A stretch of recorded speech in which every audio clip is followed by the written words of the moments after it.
हाँ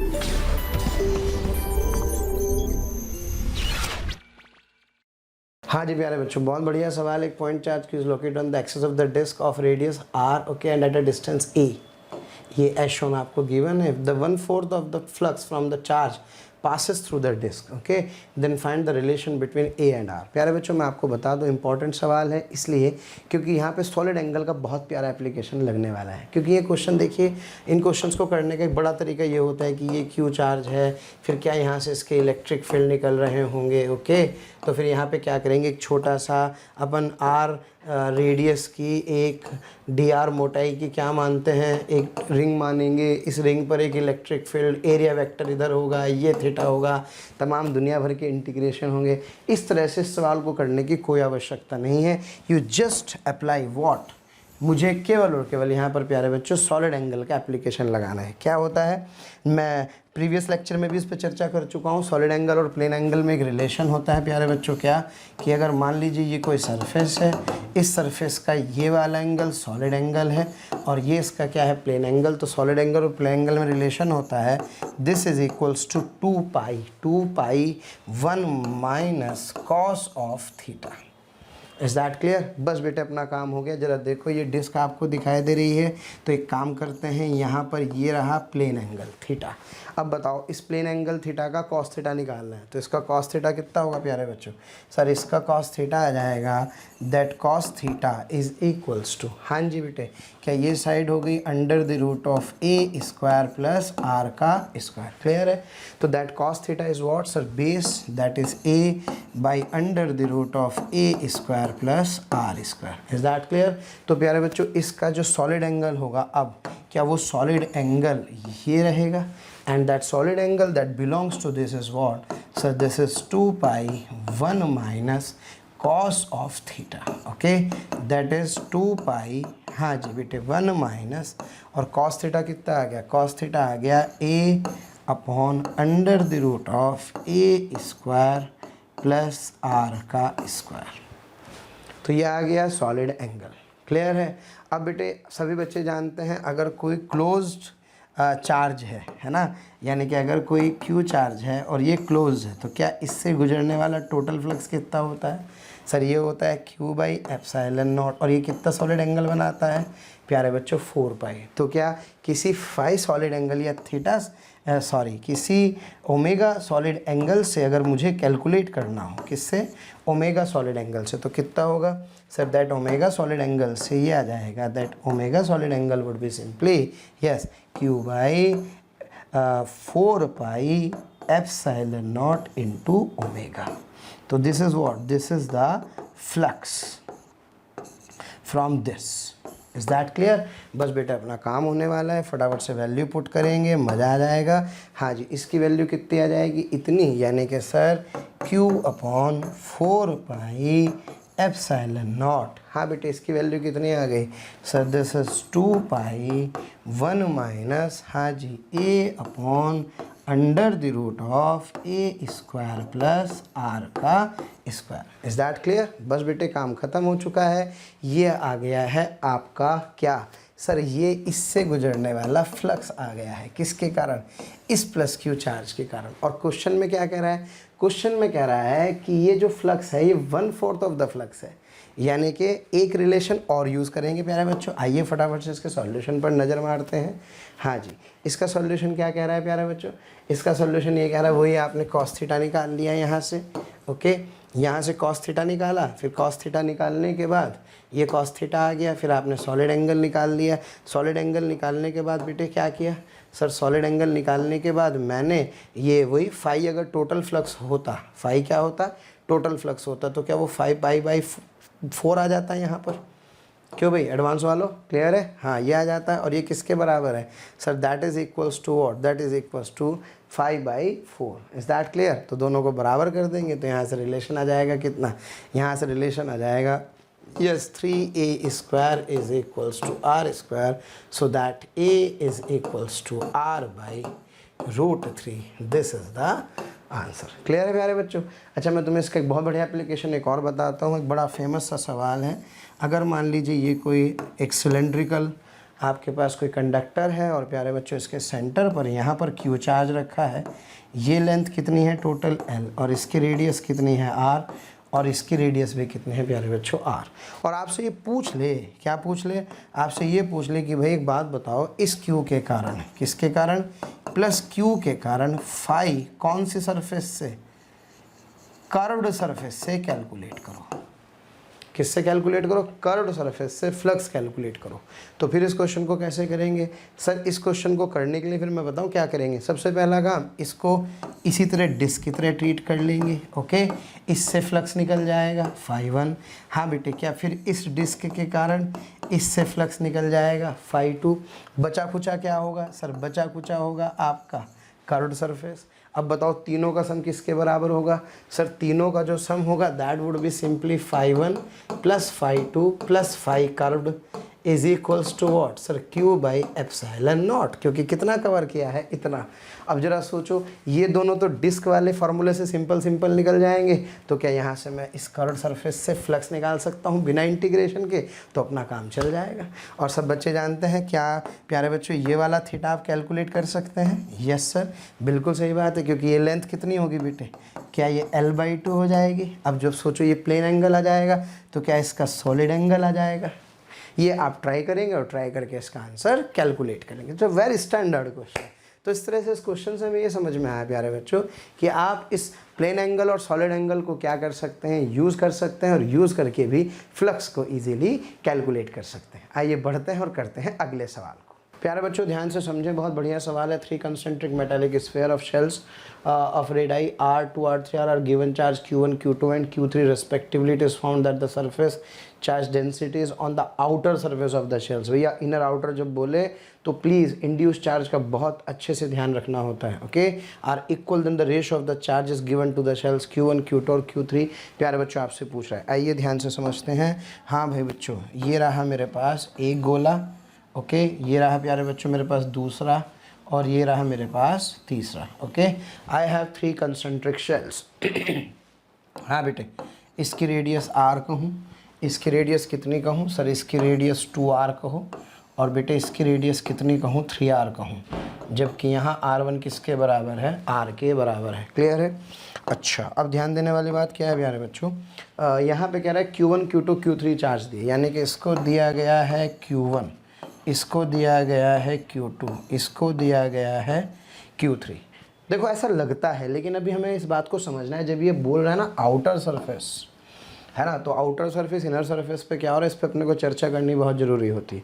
प्यारे बच्चे यहाँ पे Q1 है, तो Q1 है तो ऑब्वियस है, इस पर Q1 होने के कारण यहाँ पर एक एक माइनस Q1 चार्ज इंड्यूस हो जाएगा। अब अंदर सरफेस पे माइनस Q1 है, तो बाहर क्या आ जाएगा सर, बाहर इतना ही प्लस Q1 आ जाएगा। अब सोचो Q2 ऑलरेडी है, Q1 ये हुआ, तो ओवरऑल जो इसके ऊपर चार्ज होगा वो आ जाएगा प्यारे बच्चों यहाँ से Q1 प्लस Q2। बेटे यहाँ आ गया Q2। अब क्या करेंगे, अब जरा ध्यान से समझो भाई, यहाँ फिर इंडक्शन होगा अंदर वाली सरफेस पर, और चार्ज कितना आ जाएगा, minus Q1 minus Q2। Clear है प्यारे बच्चों। अब सोचो इसके बाहर फिर कितना आएगा सर, इसके बाहर सरफेस पर फिर आ जाएगा Q1 प्लस Q2, और बेटा ऑलरेडी Q3 है, तो जो टोटल चार्ज इसकी आउटर सरफेस पर होगा प्यारे बच्चों, the total charge on the outer surface of this sphere is actually Q1 plus Q2 plus Q3। भाई ये थोड़ा सा डार्क कर लेते हैं इसको।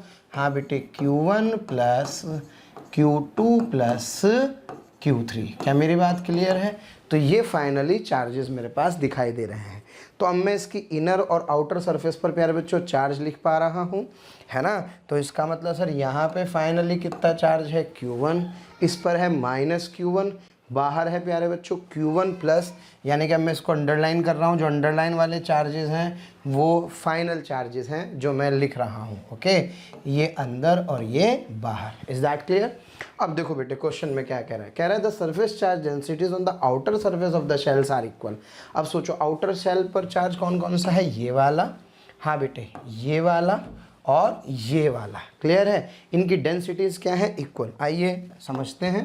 तो सर कहने का मतलब finally Q1 Q2 plus Q1 और Q2 plus Q1 plus Q3।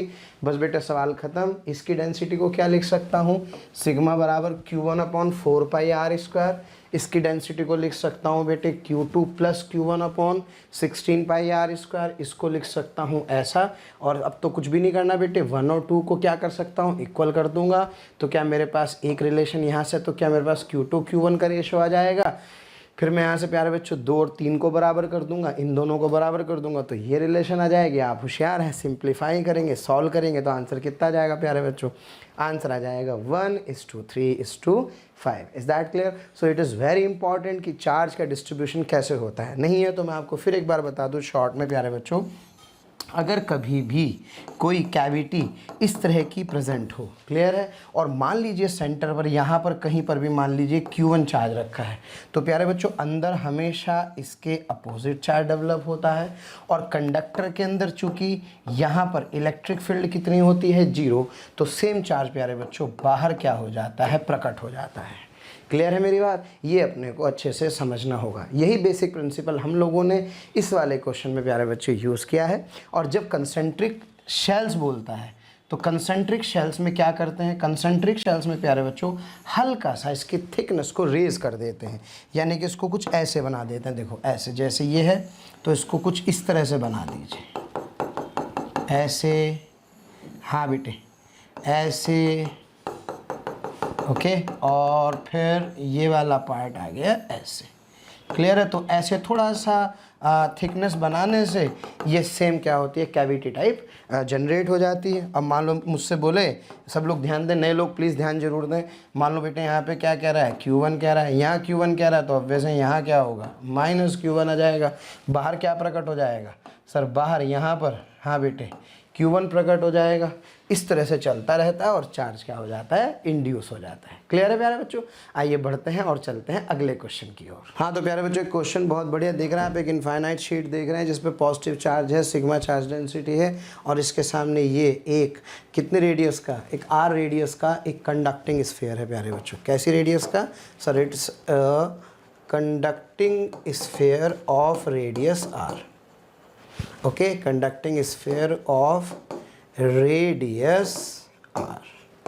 क्या मेरी बात क्लियर है। चलो बेटे मज़ा आएगा, सवाल को ध्यान से समझेंगे अपन। ये O पॉइंट है जो इसका सेंटर है, यहाँ से यहाँ तक की टोटल डिस्टेंस कितनी है, 4 आ रहा है। भाई कहना क्या चाह रहे हो, पूछना क्या चाह रहे हो, ये बताओ। अच्छा, इस पर प्लस Q चार्ज ऑलरेडी है, क्लियर है। अब आपसे कह रहा है प्यारे बच्चों, ये कह रहा है then find the potential at point A. कह रहा है ए पॉइंट पर पोटेंशियल क्या कीजिए, कैलकुलेट कीजिए। ड्यू टू व्हाट, ए पर सर पोटेंशियल जो होगा, अभी चूँकि हमने सीखा, तो ए पॉइंट पर पोटेंशियल क्या बेटे इसके कारण होगा, क्या बेटे प्लस Q के कारण होगा। और चूँकि ये पॉइंट सेंट्रल पॉइंट नहीं है, तो क्या यहाँ पर एक पोटेंशियल इंड्यूस चार्ज के कारण भी होगा। कौन से पॉइंट पर, ओ ए पॉइंट पर। ओके तो आपसे क्या कह रहा है मेरे बच्चों, आपसे कह रहा है find the potential at A on the surface of the sphere due to the charge on the sphere. इसका मतलब जो चार्ज स्फीयर पर है, अरे भाई स्फीयर पे तो 2 चार्ज हैं, कौन कौन से, प्लस Q और इंड्यूस। तो कह रहा है आपको ए पॉइंट पर पोटेंशियल कैलकुलेट करना है। ओके, और ए पॉइंट पर पोटेंशियल किस किस के कारण है, ए पॉइंट पर पोटेंशियल होगा सर इस प्लेट के कारण, साथ ही साथ प्यारे बच्चों प्लस Q के कारण, और प्लस इंड्यूस चार्ज के कारण। ओके, तो आपसे इसकी बात पूछ रहा है। तो प्यारे बच्चों ये वाली वैल्यू एक्चुअल में कैलकुलेट करनी है मुझे, ठीक है ना। कौन से पॉइंट पर प्यारे बच्चों, मुझे ए पॉइंट पर कैलकुलेट करनी है। अच्छा मैं एक छोटी सी बात आपको बता दूं, जहाँ जहाँ कहीं मैं प्लेट के लिए यूज़ करूँगा then I will use a dash. तो यहाँ पे क्या यूज़ करूँगा, VA डैश। ओके, अगर मान लो प्लेट के कारण O पे यूज़ करूँगा तो VO डैश यूज़ करूँगा। तो VA डैश प्लस इसको बेटे V कहूँ जो मुझे कैलकुलेट करना है, और ये VA हुआ। तो मुझे क्या निकालना है, V, so that V is equals to, हाँ प्यारे बच्चों, VA minus VA dash. VA is the net potential due to induce charge, Q charge and due to plate as well. A dash is only due to the plate, so I can calculate the potential due to the charge on the sphere at point A. Okay, so let's look at the solution. इसका प्यारे बच्चों solution देखते हैं, बहुत मज़ा आएगा, बढ़िया सवाल है। देखो हाँ जी, ये एंगल कितना गिवन है प्यारे बच्चों, सर ये वाला एंगल है theta and that theta is equals to π/3। Okay, तो बेटा सबसे पहले ए पॉइंट पर अभी भी पता लगा है VA' प्लेट के कारण, बाकी सब के कारण। अब मुझे ये कैलकुलेट करना है, तो मैंने इसको क्या मान लिया V, तो that V is equals to VA minus VA'। अच्छा एक बात बताओ, जो नेट पोटेंशियल OA पर है, क्या वही तो ऑब्वियस है O पर होगा, क्योंकि सबसे सेफ पॉइंट कौन सा पॉइंट होता है, सेंटर। सबसे पहला काम सेंटर पर निकालो, इंड्यूस चार्ज से बचो। क्लियर है, तो जो इस पर होगा प्यारे बच्चों वही तो इस पर होगा। तो क्या this VA can be replace by this VO। अच्छा अब O पर पोटेंशियल देखो, इस पॉइंट O पर पोटेंशियल क्या इस प्लेट के कारण होगा, यस सर। क्या साथ ही साथ इस स्फीयर के प्लस Q चार्ज के कारण होगा, बिल्कुल होगा, और इंड्यूस के कारण तो होगा ही नहीं। तो क्या VO is KQ/R plus VO dash, नहीं समझ में आया। VO डैश किसके लिए डैश मैं यूज़ कर रहा हूँ, डिस्क के लिए, जहाँ जहाँ डैश आ रहा है डिस्क के लिए, तो इसका मतलब सॉरी किसके लिए, प्लेट के लिए। तो बेटे इस प्लेट के कारण कितना हो गया VO डैश, तो चुपचाप VO की value, VO is the net potential, KQ/R is this Q के कारण सेंटर पर, और VO डैश किसके कारण, इस प्लेट के कारण इस पॉइंट पर। यहाँ रख दिया बेटे VO माइनस VA डैश आ गया। अब एक बात बताओ, ये जो VO है, ये VO लिखना तो मेरे लिए बहुत आसान काम है। VO लिखने के लिए मुझे क्या करना है, ध्यान देना, that VO is equals to KQ/R plus VO dash. उठा के प्यारे बच्चों यहाँ पे पुट कर दें, KQ/R plus VO dash, yes, minus VA dash. अगर तुम मिल जाओ क्या, पोटेंशियल डिफरेंस किसके कारण, ड्यू टू प्लेट ओनली, तो मेरा काम चल जाए। बहुत आसान है प्यारे बच्चों, आप जानते हैं अगर यूनिफॉर्म इलेक्ट्रिक फील्ड फंस गया दो प्लेटों के दो पॉइंट्स के लिए, तो प्यारे बच्चों VA माइनस VB क्या ED के बराबर होता है, यस सर। तो एक काम करते हैं, क्या एक पॉइंट कौन सा है A, दूसरा पॉइंट क्या है O, हाँ बेटे, तो क्या इनके बीच का की जो ये डिस्टेंस है, क्या ये डिस्टेंस R cos थीटा के बराबर हो जाएगी। तो देखो हो गया काम, E प्लेट इंटू D कितना है R cos theta σ/2 epsilon naught. तो क्या VA dash minus VO dash की वैल्यू ये आ गई, नहीं समझ में आया, यस सर। ये हाई पर ये लो पर, ये अपना काम हो गया।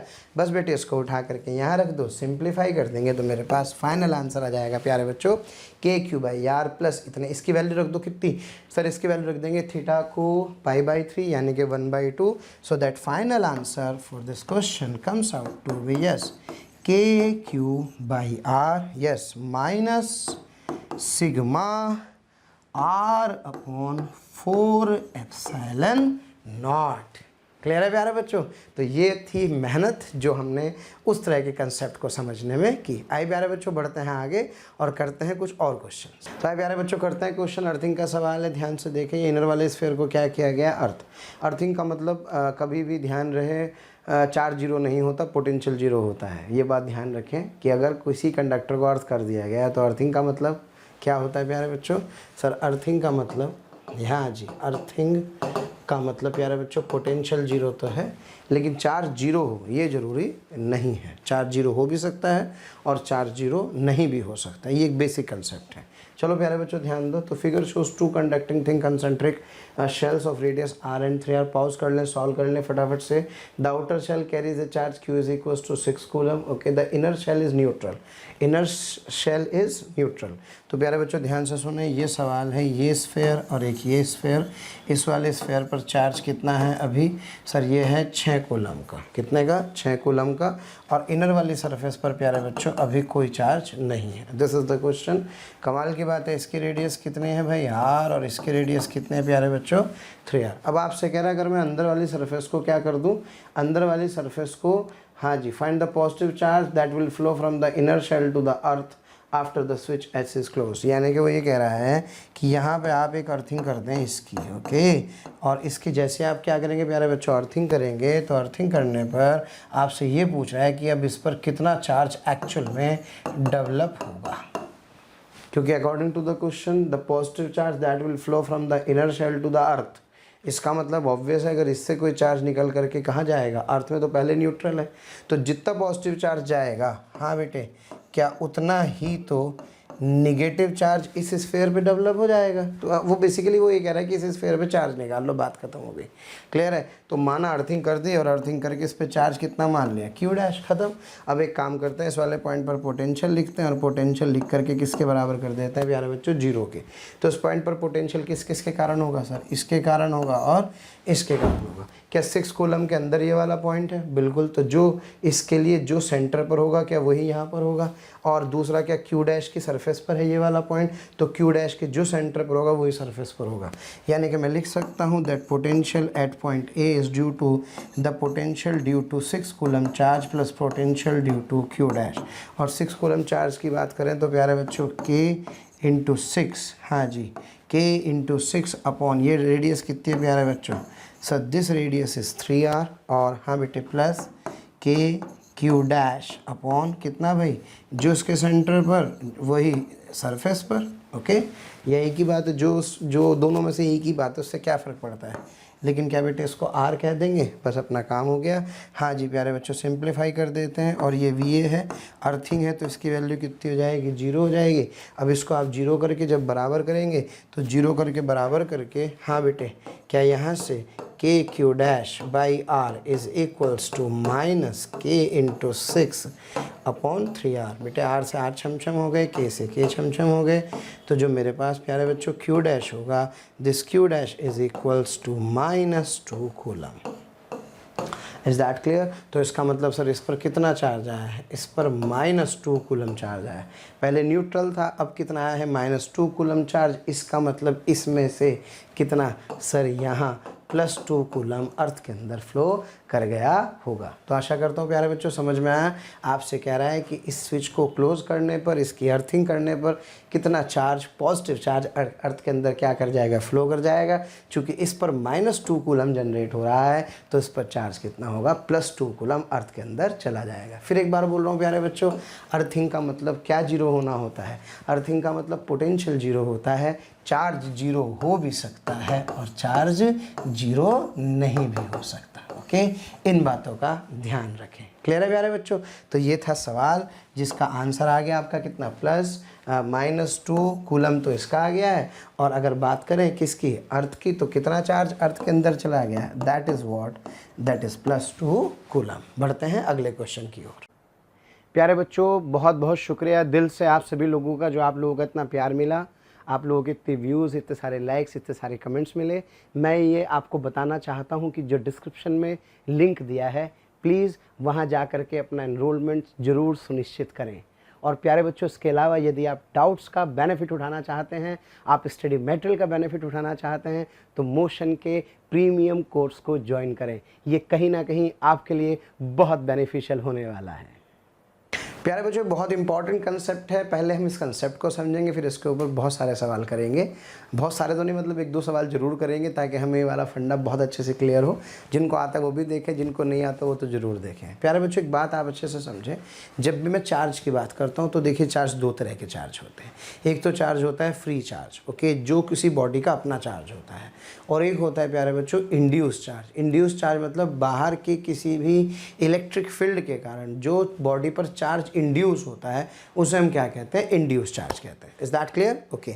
हाँ प्यारे बच्चों, ये एक न्यूट्रल कंडक्टर है और यहाँ पर एक क्यू चार्ज रखा है, और इसकी इससे सेंटर से डिस्टेंस कितनी गिवन है, yes this distance is d actually. और बेटे यहाँ पर एक पॉइंट P है जो कि इससे x डिस्टेंस पर है।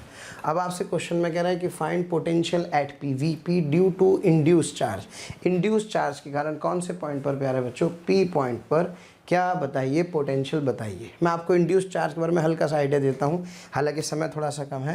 प्यारे बच्चों, जब किसी कंडक्टर को किसी एक्सटर्नल इलेक्ट्रिक फील्ड में रखा जाता है, ये है एक्सटर्नल इलेक्ट्रिक फील्ड, और एक्सटर्नल इलेक्ट्रिक फील्ड में जब किसी कंडक्टर को प्यारे बच्चों हम क्या करते हैं, प्लेस करते हैं, तो आप सभी जानते हैं कि कंडक्टर के अंदर जो नेट इलेक्ट्रिक फील्ड होती है वो क्या होती है, 0 होती है। ओके, क्यों? क्योंकि इलेक्ट्रोस्टैटिक कंडीशन है, नेट इलेक्ट्रिक फील्ड क्या होती है, इसके अंदर 0, लंबी बात है, शॉर्ट करते हैं। तो प्यारे बच्चों, नेट इलेक्ट्रिक फील्ड 0 है, तो इसका मतलब ये हुआ कि इस बाहर वाले इलेक्ट्रिक फील्ड को, इस एक्सटर्नल यानी कि E0 को किसी फील्ड ने चैलेंज किया होगा, तभी तो ये वाला E नेट कितना होगा, 0। तो होता क्या है कि बीइंग ए कंडक्टर, इसके अंदर प्यारे बच्चों कंडक्टर होने के कारण इसके अंदर कुछ फ्री चार्जेस होते हैं, तो वो फ्री चार्ज क्या करते हैं, अपने आप को इस तरह से रीएडजस्ट करते हैं ताकि ई नेट कितना हो जाता है 0। तो जैसे जैसे मान लो सपोज इसके पास एक ई माइनस है और एक क्या है प्यारे बच्चों ई प्लस, तो होता क्या है, ये जो ई प्लस हैं और ये जो ई माइनस है, ये ई प्लस फील्ड की डायरेक्शन में भागते हैं, ई माइनस फील्ड के अपोजिट डायरेक्शन में भागते हैं। तो यहाँ पर सारे के सारे ई प्लस इकट्ठे हो जाते हैं, यहाँ पर सारे के सारे ई माइनस इकट्ठे हो जाते हैं। और कैसी सिचुएशन आती है, सिचुएशन ऐसी आती है प्यारे बच्चों कि यहाँ पर सारे के सारे माइनस वाले इकट्ठे हो गए और यहाँ सारे के सारे प्लस वाले इकट्ठे हो गए। कमाल की बात है, कोई चार्ज बाहर से नहीं आया है, इसलिए नेट चार्ज तो क्या है, 0 है। लेकिन अब ये सोचो प्लस और माइनस में अलग अलग डिवाइड हो गया है, जिसकी वजह से देखिए एक इलेक्ट्रिक फील्ड पैदा हो गई है। इस इलेक्ट्रिक फील्ड को इंड्यूस इलेक्ट्रिक फील्ड कहते हैं। Is that clear? और ये इंड्यूस इलेक्ट्रिक फील्ड प्यारे बच्चों तब तक चलता रहता है प्रोसेस जब तक कि ये इस ई एक्सटर्नल वाले को कैंसिल नहीं कर देता। और जैसे ये इसको कैंसिल कर देता है तभी ना कंडक्टर के अंदर इलेक्ट्रिक फील्ड 0 आ जाता है। तो ये कारण है कि कंडक्टर के अंदर इलेक्ट्रिक फील्ड 0 होने का कि इस बाहर वाले एक्सटर्नल फील्ड के कारण इस अंदर वाले फ्री चार्जेस पर जो फोर्स लग रहे हैं, इन फोर्सेस के कारण ये जो चार्ज है ये कुछ इस तरह से अपने आप को एडजस्ट करता है ताकि अंदर एक नेट इलेक्ट्रिक फील्ड इंड्यूस का सेटअप हो जाता है, ताकि ई नेट कितना आ जाता है प्यारे बच्चों, 0 आ जाता है। तो ये चार्ज बाहर से नहीं आया, ये जो उसके अंदर का चार्ज था, जो उसके अंदर फ्री इलेक्ट्रॉन्स मूव कर रहे थे, they adjust themselves in such a manner that net electric field with in side the conductor should be 0। क्या बेटे मेरी बात समझ में आ रही है अच्छे से? तो ये कहानी हमें अच्छे से समझनी होगी कि भाई ई की वैल्यू 0 करने के लिए चार्जेस क्या करते हैं, एडजस्ट करते हैं। अच्छा, अब इसी चीज़ को बेसिक बनाते हुए प्यारे बच्चों इस क्वेश्चन की तरफ चलेंगे हम लोग। माफ़ी चाहूँगा आज आपको कंसेप्ट समझा रहा हूँ, लेकिन मुझे ऐसा लगता है इस कंसेप्ट पे चर्चा करना थोड़ी ज़रूरी हो जाता है। एक बार ये कंसेप्ट समझ लेंगे तो फिर सवालों में कोई प्रॉब्लम नहीं है। तो बेटे न्यूट्रल कंडक्टर है, न्यूट्रल कंडक्टर मतलब इसका खुद का कोई चार्ज नहीं है। क्या क्लियर है मेरी बात? यहाँ पर एक क्यू चार्ज रखा है जो यहाँ पर डी डिस्टेंस पर ओ पॉइंट आपको दिखाई दे रहा है, आपसे कह रहा है पी पॉइंट पर किसके कारण, due to the induce charge potential लिखो। सबसे पहली बात तो प्यारे बच्चों ये बताओ कि क्या इसके अंदर इस पॉइंट पर नेट इलेक्ट्रिक फील्ड 0 होना चाहिए? यस सर, क्योंकि ये कंडक्टर है। तो क्या इसका मतलब इस क्यू के कारण जो भी इलेक्ट्रिक फील्ड होगा क्या वो इधर की तरफ रहा होगा? Yes sir. तो क्या इसके अंदर कोई इंड्यूस इलेक्ट्रिक फील्ड पैदा हुआ होगा जिसने इस E प्लस क्यू को क्या कर दिया होगा, इसके फील्ड को कैंसिल कर दिया होगा? तभी तो नेट इलेक्ट्रिक फील्ड इस पॉइंट पर क्या आ रहा है प्यारे बच्चों, 0 आ रहा है। अच्छा, कमाल की बात है, कंडक्टर के अंदर सारा का सारा चार्ज कहाँ रहता है? सारा का सारा चार्ज सरफेस पर रहता है। तो जरा सोचो, अगर यहाँ पर कोई इंड्यूस चार्ज के कारण इलेक्ट्रिक फील्ड जनरेट हुई होगी तो इस इलेक्ट्रिक फील्ड के बारे में ध्यान से समझना है। हाँ बेटे, ये इलेक्ट्रिक फील्ड इंड्यूस की डायरेक्शन है, तो अगर ये इंड्यूस इलेक्ट्रिक फील्ड की डायरेक्शन है तो यहाँ पर सारा कैसा चार्ज आया होगा सर, यहाँ पॉजिटिव, और क्या सारा का सारा यहाँ पर निगेटिव। और कमाल की बात है, जितना अमाउंट प्लस क्यू होगा उतना ही अमाउंट माइनस क्यू होगा, क्योंकि ये कंडक्टर तो न्यूट्रल था, क्यू तो पहले भी कितना था प्यारे बच्चों, 0।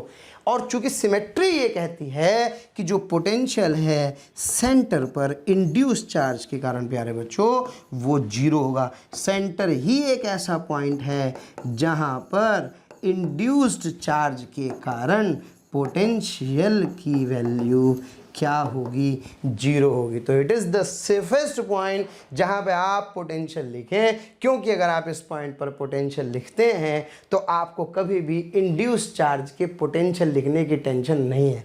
क्योंकि अगर आपने पॉइंट यहाँ की बजाय प्यारे बच्चों मान लो कहीं और चूज़ किया, इस जगह पर चूज़ किया यहाँ पर, तो इस पॉइंट पर इंड्यूस चार्ज का पोटेंशियल 0 नहीं होगा। क्यों 0 नहीं होगा सर? इसलिए 0 नहीं होगा क्योंकि आप चार्जेस की डिस्टेंसेस देख रहे हैं, कुछ चार्जेस पास हैं, कुछ चार्जेस क्या हैं, दूर, तो पोटेंशियल 0 नहीं होगा। तो इसका मतलब किस पॉइंट पर potential due to the induce charge 0 होता है किसी न्यूट्रल कंडक्टर के लिए? Sir, it is due to and due to at the centre point. Is that clear?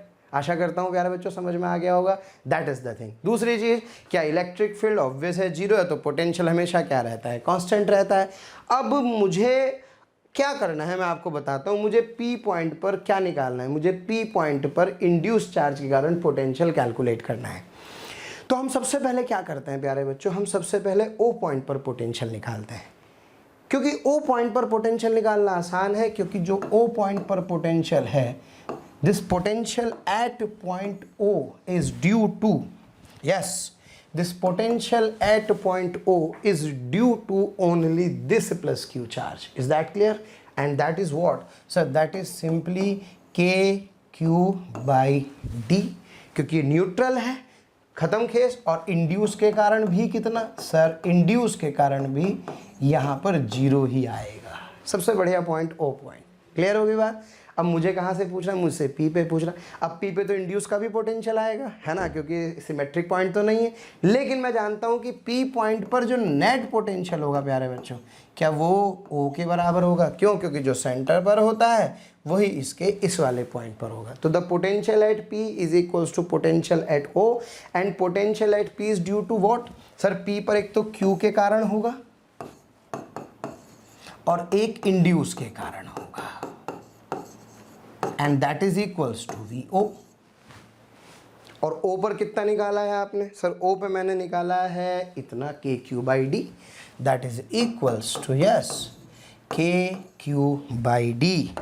तो बेटे थोड़ा सा प्लीज़ पेशेंस रखें, पेशेंस लिसनिंग रखें, it's a very important concept जिस पे प्यारे बच्चों हमने चर्चा की है। तो यहाँ पर अब मैं इस इंड्यूस के कारण भी कैलकुलेट कर सकता हूँ। P at induced would be yes KQ by D minus V due to plus Q at point P। Okay बस हो गया काम। अच्छा ये डिस्टेंस बताओ कितनी है सर जी? ये distance under the root of D square plus X square. तो जरा बताओ इस पॉइंट पर पोटेंशियल कितना होगा सर? ये होगा के क्यू बाई डी माइनस, हाँ बेटे इसके कारण तो आप आराम से लिख ही सकते हो ना, कितना आ जाएगा sir? This is K Q by under the root of D square plus X का square. So this is the potential at point P due to induced charge।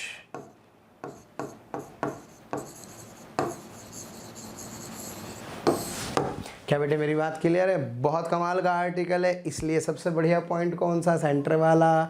सबसे पहले कहाँ पोटेंशियल निकालो? सेंटर पर निकालो। क्यों? क्योंकि सर किसी न्यूट्रल कंडक्टर का सेंटर पर इंड्यूस के कारण पोटेंशियल कितना होता है? जीरो। क्या बात समझ में आ रही है? अब मुझे P पर पूछ रहा है किसके कारण? इंड्यूस के कारण। तो बहुत बढ़िया, सब के कारण लिख लो और प्लस इंड्यूस भी जोड़ दो और वही किसके बराबर कर दो? O के बराबर कर दो, क्योंकि जो O पर होगा वही किस पर होगा? P पर होगा। लेकिन पहले कहाँ जाना पड़ेगा प्यारे बच्चों? First of all we have to go to the centre. Is that clear? तो आइए प्यारे बच्चों बढ़ते हैं आगे और करते हैं अगला सवाल। हाँ तो प्यारे बच्चों बहुत प्यारा कंसेप्चुअल सवाल है, ध्यान से समझे। Find the net potential at point A। Okay, A point पर प्यारे बच्चों नेट पोटेंशियल पूछ रहा है। हाँ, और ये क्या है सर? ये एक डाइपोल है जो कि इस तरफ इस डायरेक्शन में अलाइंड है और ये एंगल फाई है प्यारे बच्चों। ये डिस्टेंस आपको आर गिवन है, तो आप चाहें तो पॉज करके इसका आंसर लिख सकते हैं। आप बहुत होशियार हैं, 1 मिनट में आपको इसका आंसर आ जाएगा। ठीक है, नहीं आ रहा उन बच्चों को, वो बच्चे देखें फटाफट से। बेटे बहुत इंपॉर्टेंट पॉइंट है, कहाँ पे पूछ रहा है? ए पर। अब सोचो ये कैसा स्फीयर है? सॉलिड, कंडक्टिंग है, न्यूट्रल है, तो यार ऑब्वियस इस पर एक इंड्यूस चार्ज पैदा होगा। इंड्यूस चार्ज का खतरा कहाँ नहीं होता सर? सेंटर पर नहीं होता। तो इसका मतलब सेंटर पर पोटेंशियल लिखना सबसे आसान काम होता है। और जो स्फीयर के सेंटर पर होता है, क्या ऑब्वियस है वही इसके हर पॉइंट पर होगा, क्योंकि कंडक्टिंग स्फीयर है। तो जब आप ए पॉइंट पर लिखना चाहते हैं तो ए पॉइंट पर डायरेक्ट ना लिखें, क्योंकि अगर आपने डाइपोल की लालच आ जाएगा आपको, आप समझोगे सवाल भारी है बिल्कुल, और आप क्या करेंगे? सीधे डाइपोल देखा और ये सोचा अच्छा फाई एंगल वाला फार्मूला, और यहाँ सीधे सीधे पोटेंशियल लिख दिया। लेकिन आप गलती करेंगे, क्या आपको यहाँ पर इंड्यूस चार्ज का भी पोटेंशियल लिखना पड़ेगा। अगर आपने डाइपोल के लिए वो वाला जनरल फार्मूला लगाया, कौन से वाला? KP cos phi by R square वाला, तो आपका आंसर आ जाएगा। लेकिन वो केवल इसके कारण आएगा, इंड्यूस चार्ज वाला भी तो लिखना है। नहीं समझ में आया? तो उससे बचने का सबसे अच्छा तरीका क्या है प्यारे बच्चों? सेंटर पर पहुंचो। जो सेंटर पर होगा क्या वही सब जगह होगा? Yes sir. लेकिन और सेंटर पर फायदा क्या है? सेंटर पर इंड्यूस चार्ज का पोटेंशियल 0 होता है। तो सर जो VA होगा प्यारे बच्चों वो VC ही तो होगा। और VC में खास बात क्या है सर? VC में मुझे इंड्यूस चार्ज के पोटेंशियल को नहीं लिखना है क्योंकि वो सेंटर पर ही 0 होता है। नहीं समझ में आया? मजा आ गया। चलो अब सी पर लिखना कैसे है? सी पर सोचो क्या बच होगा सर? सी पर एक तो इंड्यूस चार्ज के कारण होगा जो कि 0 आ जाएगा। क्या बेटे मेरी बात क्लियर है? और एक ये डाइपोल के कारण होगा। डाइपोल का पोटेंशियल एक्सियल लाइन पर। Yes sir, simply KP by बेटे इस डिस्टेंस को क्या D कहूँ और ये डिस्टेंस प्यारे बच्चों R बाई cos फाई आ जाएगी। क्यों? क्योंकि भाई ये वाला एंगल कितने डिग्री है? 90 डिग्री। तो बेटे ये डिस्टेंस कितना हो गया सर? ये d² हो गया। तो potential at centre is what sir? It is simply KP by d²। Is that clear? बेटे जब सब छोटे छोटे कंसेप्ट्स को मिलकर ही भारी और बड़े कंसेप्ट बनते हैं। ये हमारा भ्रम है कि भारी भारी चीज़ें करें। मैं कहता हूँ आप अगर कंसेप्चुअल स्ट्रांग होंगे तो आप सवाल को तो कितना ही बड़ा कर लो ना यार, उसमें कहाँ प्रॉब्लम आ रही है भाई? मेरा तो अनुभव यही कहता है कि अगर आपको कंसेप्चुअली चीज़ें पता हैं तो फिर तो कैलकुलेशंस हैं। कैलकुलेशन का क्या होता है? आपकी प्रैक्टिस अपने आप बढ़ जाती है। चलो बताओ KP बाई d²। हाँ जी, तो यहाँ से प्यारे बच्चों KP बाई इस D की वैल्यू कितनी हो गई सर? इस D की वैल्यू हो गई R by cos phi. Yes, R upon cos phi का स्क्वायर। तो बेटे यह आ गया प्यारे बच्चों KP cos square phi upon R का स्क्वायर। Is that clear? तो मैं कह सकता हूं कि इसका कौन सा ऑप्शन सही होगा? इसका B ऑप्शन सही होगा। तो आशा करता हूं प्यारे बच्चों समझ में आया। सबसे सेफ पॉइंट कौन सा पॉइंट सर? ये वाला पॉइंट। अब सोचो कितने भी चार्जेस हो, दिमाग थोड़ी लगाना यार। सबसे पहले यहाँ पोटेंशियल लिख लो बस। यहाँ पोटेंशियल पता लग गया। जब यहाँ पता लग गया तो जो यहाँ है वही हर पॉइंट पर है। अब उस पॉइंट पर आपको इंड्यूस के कारण निकालना है तो इंड्यूस के कारण आप ऑटोमेटिकली निकाल सकते हैं। या अगर कभी यहाँ पर इंड्यूस से बचना है और नेट पूछ ले तो सीधे सीधे कहाँ निकाल लो? सेंटर पर निकाल लो, तो अपना काम चल जाएगा। तो प्यारे बच्चों आशा करता हूँ ये कंसेप्ट समझ में आया होगा। आप इसे बहुत अच्छे से अप्लाई कर सकते हैं आशा करता हूँ। और कैविटी प्रॉब्लम्स जो हैं मैं आपको बता दूँ सबसे ज़्यादा सवाल पूछे गए हैं एडवांस के पेपर में। मैं 3-4 वही वाले क्वेश्चन आपको दोबारा से रिपीट करूँगा, प्लीज़ कंसंट्रेट करें। ओके, बढ़ते हैं आगे। आइए प्यारे बच्चों पढ़ते हैं अगला सवाल। JEE एडवांस में पूछा गया है, 2 non conducting solid sphere of radii R and 2R having uniform volume charge density ρ1 and ρ2 respectively touch each other. The net electric field at a distance 2R from the center of the smaller sphere along the line joining the centers of the sphere is 0. Then the ratio of ρ1 is to ρ2. प्यारे बच्चों फटाफट से pause करें, solve करके देख सकते हैं इसको, और नहीं तो चलिए फटाफट से समय बचाते हैं प्यारे बच्चों और इसी क्वेश्चन को सॉल्व करते हैं। थोड़ा आइडिया देता हूँ इसी पेज पे आपको, फिर सॉल्यूशन तो समझ में आ ही जाएगा स्टूडेंट्स। देखिए बेटे एक स्फेयर ये रहा और एक स्फेयर प्यारे बच्चों ये रहा। ये 2 स्फेयर आपको गिवन है। इसकी रेडियस कितनी है? 2R और इसकी रेडियस कितनी है बेटे? R। अब एक्चुअल में क्या कह रहा है ध्यान से समझना। आपसे कह रहा है यार the net electric field eight a distance 2R from the centre of the smaller sphere. ये रहा आपका, इसे कहूँ C1 और इसको क्या कहूँ बेटे? C2। तो ये स्मॉलर स्फेयर आपको दिखाई दे रहा है। तो इस स्मॉलर स्फेयर के सेंटर से हाँ बेटे 2R डिस्टेंस दोनों जगह हो सकती है। क्या 2R डिस्टेंस यहाँ हो सकती है? बिल्कुल सही बात है। लेकिन ज़रा सोचो बेटे क्या एक 2R डिस्टेंस यहाँ भी हो सकती है? प्यारे बच्चों ये एक MCQ था, यानी कि एक मल्टीपल चॉइस क्वेश्चन था जिसके 2 आंसर थे। तो इसमें दोनों पॉइंट आ सकते हैं। सोचो 2R डिस्टेंस यहाँ भी हो सकती है और 2R डिस्टेंस यहाँ भी हो सकती है। मैं बार बार आपसे कहता हूँ खेल केवल समय का है। प्रतियोगी परीक्षा में बात 100 मीटर दौड़ने की नहीं है, बात 100 मीटर कम समय में दौड़ने की है। तो सोचो उस समय दिमाग आपका काम करना चाहिए। जैसे 2R डिस्टेंस कहा तो यहाँ भी क्लिक करें और यहाँ भी क्लिक करें। अब प्यारे बच्चों कमाल की बात है, आपसे कह रहा है इसमें डेंसिटी ρ1 है और इसमें डेंसिटी क्या है? ρ2। तो आपसे कह रहा है यार भाई अगर Q पॉइंट पर या P पॉइंट पर इलेक्ट्रिक फील्ड क्या आ जाए? 0 आ जाए, तो आपको बताना है कि ρ1 और ρ2 का रेशो क्या होगा। दिस इज़ द क्वेश्चन, यानी कि इनकी डेंसिटीज़ के रेशो प्यारे बच्चों आपको बताने हैं। क्या क्वेश्चन क्लियर है? हो गया। आइए समझते हैं इसका सॉल्यूशन फटाफट से। हाँ बेटे ये मैंने डायग्राम बना रखा है दोनों स्फीयर्स का। ये वाला आपको दिख रहा है, इसका सेंटर C1 है, that is the smaller one, that is the larger one. इसकी रेडियस कितनी है बेटे? इसकी रेडियस है प्यारे बच्चों 2R।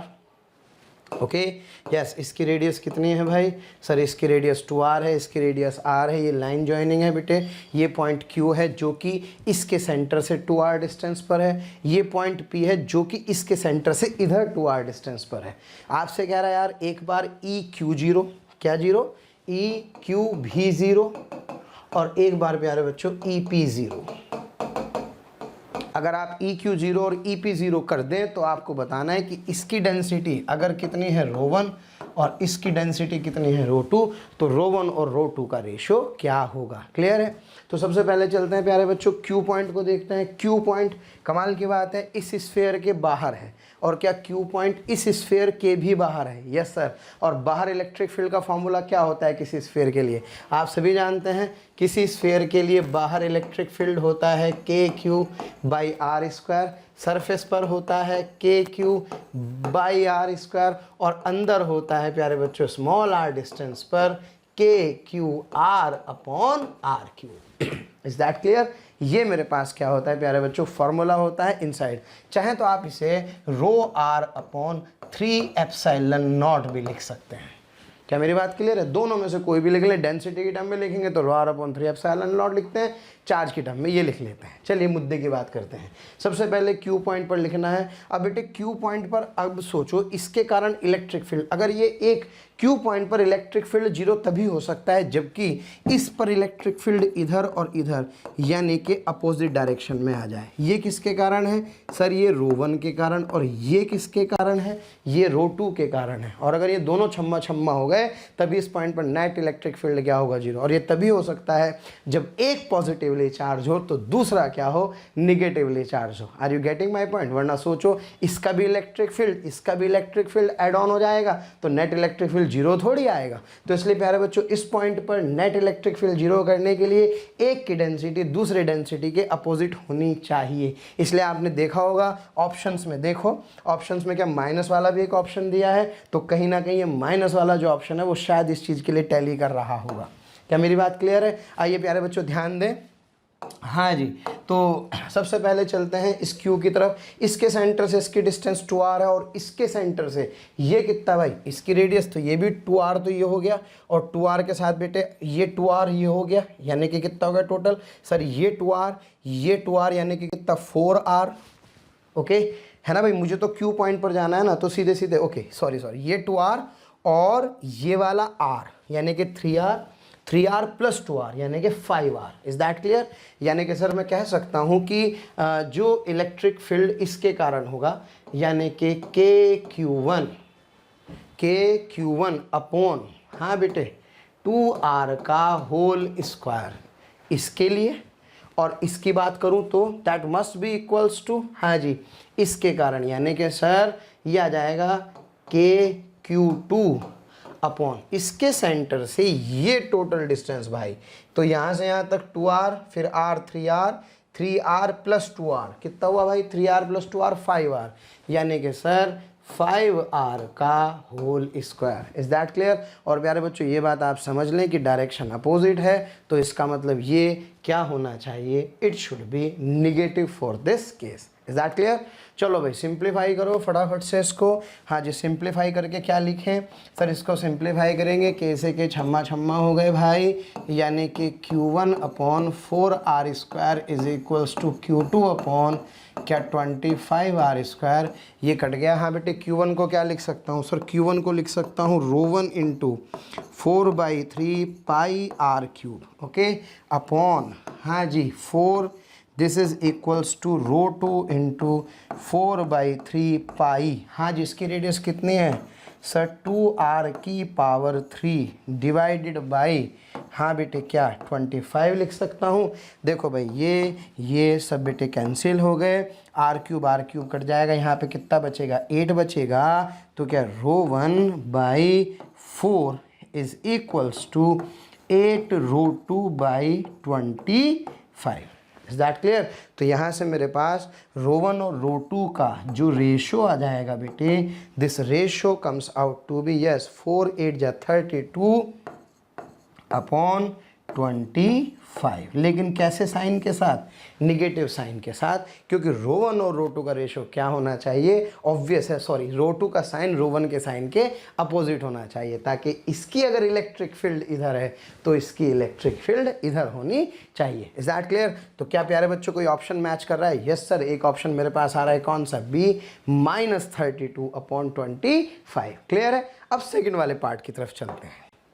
हाँ जी, सेकंड वाले पार्ट की तरफ जब चलते हैं तो भाई पी पॉइंट पर देखते हैं। अब ये पी पॉइंट क्या है प्यारे बच्चों? अगर ध्यान से देखो तो ये बड़े वाले गोले के अंदर आ रहा है। अच्छा ठीक है सर, आपकी बात मान ली मैंने। अब ये बड़े वाले गोले के अंदर आ रहा है और बड़े वाले गोले के अंदर आ रहा है, तो ये वाला डिस्टेंस कितना है प्यारे बच्चों? सर मेरे ख्याल से ये वाला जो डिस्टेंस है, ये डिस्टेंस अगर r है तो ऑब्वियस है r की वैल्यू कितनी आएगी? सर ये r है, ये r है, तो क्या ये r के बराबर आ जाएगा? क्यों बेटा? ये आर किसके बराबर आ जाएगा? Sir this R is basically capital R. अच्छा, इसके कारण जो इलेक्ट्रिक फील्ड होगी क्या वो इधर की तरफ होगी? Yes sir, row to r/3ε0, क्योंकि इनसाइड वाला फॉर्मूला इस बार यहाँ लगने वाला है। अब लेकिन छोटे वाले गोले के लिए तो ये पॉइंट बाहर ही है, लेकिन जरा सोचो इसके सेंटर से डिस्टेंस 2r है, तो इसके कारण जो इलेक्ट्रिक फील्ड होगी, क्या वो इलेक्ट्रिक फील्ड इधर की तरफ रो वन, प्यारे बच्चों इसको ऐसे ना लिख करके, हाँ ऐसे ही लिखते हैं। हाँ जी, क्या लिखता हूँ? इसको लिखूंगा सर K/Q1 हाँ बेटे, क्या 2r का स्क्वायर। क्लियर है? बस बेटे अब तो इन दोनों को क्या करना है? बराबर करना है। तो यहाँ से रो 2r/3ε0 इज इक्वल्स टू, हाँ जी क्या लिख सकता हूँ सर? इसको लिख सकते हैं आप K/Q1 क्या बेटे 2r का होल स्क्वायर। क्लियर है? थोड़ा सिंप्लीफाई कर लीजिए। Yes, rho 2r/3ε0 is equals to, हाँ बेटे K को क्या लिख सकता हूँ? 1/4πε0, और Q1 को लिख सकता हूँ रो 1 × 4/3πr³ बेटे 4r का स्क्वायर। क्लियर है भाई? अब अपने हिसाब से इसको सॉल्व कर लेना। देखो बेटे एप्सिलॉन नॉट 3 से 3 कैंसिल हो गया, 4π से प्यारे बच्चों 4πr² से ये पूरा का पूरा कैंसिल हो गया। तो यहाँ से रो 1/रो 2 का जो रेशो आएगा प्यारे बच्चों, ये क्या आ जाएगा? It comes out to be 4:1।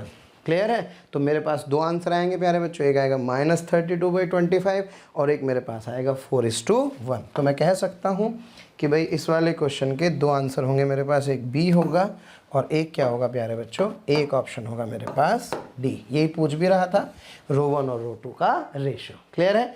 बढ़ते हैं और करते हैं अगला सवाल। प्यारे बच्चों बहुत स्टैंडर्ड सवाल, मतलब पूछिए मत, एडवांस में कितनी बार ये कंसेप्ट पूछा जा चुका है। ध्यान दीजिए, कैविटी प्रॉब्लम में पॉइंट इनसाइड द कैविटी के बारे में चर्चा करते हैं जब आपसे, तो प्लीज़ इस क्वेश्चन पे बहुत ध्यान देना है अपने को। A spherical portion has been removed from the solid sphere having a charge distribution uniformly in it, okay, as shown in the figure the electric field inside the empty space पूछ रहा है। तो पहली बात तो मैं आपको बता दूं प्यारे बच्चों, इसका रिजल्ट क्या होता है और फिर इसका रिजल्ट को डेरिवेशन में अपने को कन्वर्ट करना होगा। फिर इसके ऊपर 2-3 सवाल फटाफट से करेंगे जो सबसे ज़्यादा जेईई एडवांस में पूछे गए हैं। मतलब ये मोस्ट एक्सपेक्टेड क्वेश्चंस में से प्यारे बच्चों एक है, अगर आप इस क्वेश्चन को ध्यान से समझें। है मेरी बात? तो आइए ज़रा ध्यान से देखते हैं। सबसे पहली बात तो इसका आंसर मार्क कर लीजिए। इसका आंसर होगा प्यारे बच्चों non zero and uniform. Okay, ये तो इसका आंसर है। तो आइए प्यारे बच्चों समझते हैं इसके कंसेप्ट को। बहुत शॉर्ट में फटाफट से बताता हूँ, इंपॉर्टेंट कंसेप्ट है, जिनको आता है वो तो ठीक है भाई, जिनको नहीं आता वो ध्यान से सुने। हाँ प्यारे बच्चों, तो क्वेश्चन ये है बेसिकली एक तरह का solid non conducting uniformly charged, okay, एक स्फीयर है, ओके। और प्यारे बच्चों इसमें से यहाँ से एक पोर्शन को रिमूव किया गया है, इसी पोर्शन को आप क्या बोलते हैं? सर इसको मैं कैविटी बोलता हूँ। अच्छा बेटे, इसकी जो रेडियस है, लेट से इट्स रेडियस भी r, और प्यारे बच्चों यहाँ पर एक पॉइंट मान लीजिए P है। अब इस पॉइंट P पर आपको क्या निकालना है? इस पॉइंट P पर आपको इलेक्ट्रिक फील्ड की वैल्यू क्या करनी है? कैलकुलेट करनी है। अच्छा, कैविटी का जो सेंटर है प्यारे बच्चों, कैविटी का सेंटर ये रहा जिसे आप C2 कहें, और इस स्फीयर का सेंटर आप क्या कहें प्यारे बच्चों? C1 कहें। तो हमेशा ध्यान, आप जानते हैं जब भी कभी कैविटी क्रिएट होती है, कैविटी का मतलब वहाँ पे एक नेगेटिव चार्ज रख दो और अपना काम चला दो। तो सबसे पहला काम क्या करेंगे? सबसे पहला काम इसको दो स्फीयर बना लेंगे। कैसे बनेंगे दो स्फीयर? सबसे पहले एक स्फीयर तो ये बना लीजिए, और इस स्फीयर का सेंटर क्या है बेटे C1। C1 से हाँ जी यहाँ पर एक आर्बिट्ररी R1 वेक्टर मान लेता हूँ, कहाँ तक, P पॉइंट तक। ये कोई आर्बिट्ररी R1 वेक्टर है। जब यह मेरे पास आएगा इसका इलेक्ट्रिक फील्ड कुछ इस डायरेक्शन में, कितना सर, ये आ जाएगा, इनसाइड होता है बेटे ρ_3ε0, ओके, इस डायरेक्शन में। अब दूसरी चीज़ क्या करनी है, जो C2 है इस कैविटी का प्यारे बच्चों ध्यान दें, इस कैविटी के लिए ये रही कैविटी, ये रहा प्यारे बच्चों कैविटी का सेंटर C2, ये रहा वो पॉइंट P। अब आप सभी जानते हैं क्या कैविटी पे नेगेटिव चार्ज रखूँगा, बिल्कुल सही बात है। क्या इसके लिए बेटे electric field inside line joining के अलोंग आ जाएगा, क्लियर है। अब ये जो लाइन जॉइनिंग के अलोंग इलेक्ट्रिक फील्ड होगा, माना ये कौन सा वेक्टर है, ये R2 वेक्टर है ना।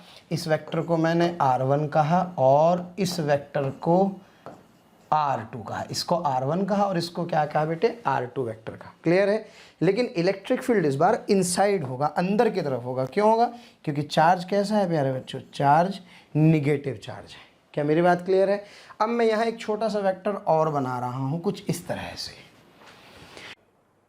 हसरत दिल में दबाने से क्या होगा, सिर्फ एक बार होठ हिलाकर तो देखो, और सिमट आएगा आसमां आगोश में तुम्हारे, चाहत की बाहें फैलाकर तो देखो, और निगाहों से निगाहें मिलाकर तो देखो, नए लोगों से रिश्ता बनाकर तो देखो। हालांकि प्यारे बच्चों अब हम आप नए नहीं हैं, बहुत दिनों से आपका हमारा कांटेक्ट हो चुका है। मेरा आपसे यही कहना है कि प्लीज़ सब्सक्राइब करें और जो हमारा बेल आइकन है प्यारे बच्चों उसको हिट करें, क्योंकि कहीं ना कहीं जो रिक्वेस्ट आप लोगों के हमें मिलती हैं कमेंट्स के माध्यम से, उसमें हम ये चाहते हैं कि जो भी आपकी रिक्वेस्ट आ रही है उनको अपडेट करें। जो टॉपिक आपके छूट गए हैं वो टॉपिक आपको कहीं ना कहीं जरूर दें, तो वो टॉपिक आपको प्रोवाइड करने के लिए आपको इन्फॉर्मेशन कैसे कहीं ना कहीं मिले, तो आपको किसी से पूछने की जरूरत नहीं है, just to subscribe the channel, okay. Subscribe करें और बेल आइकन को हिट करें, थैंक यू।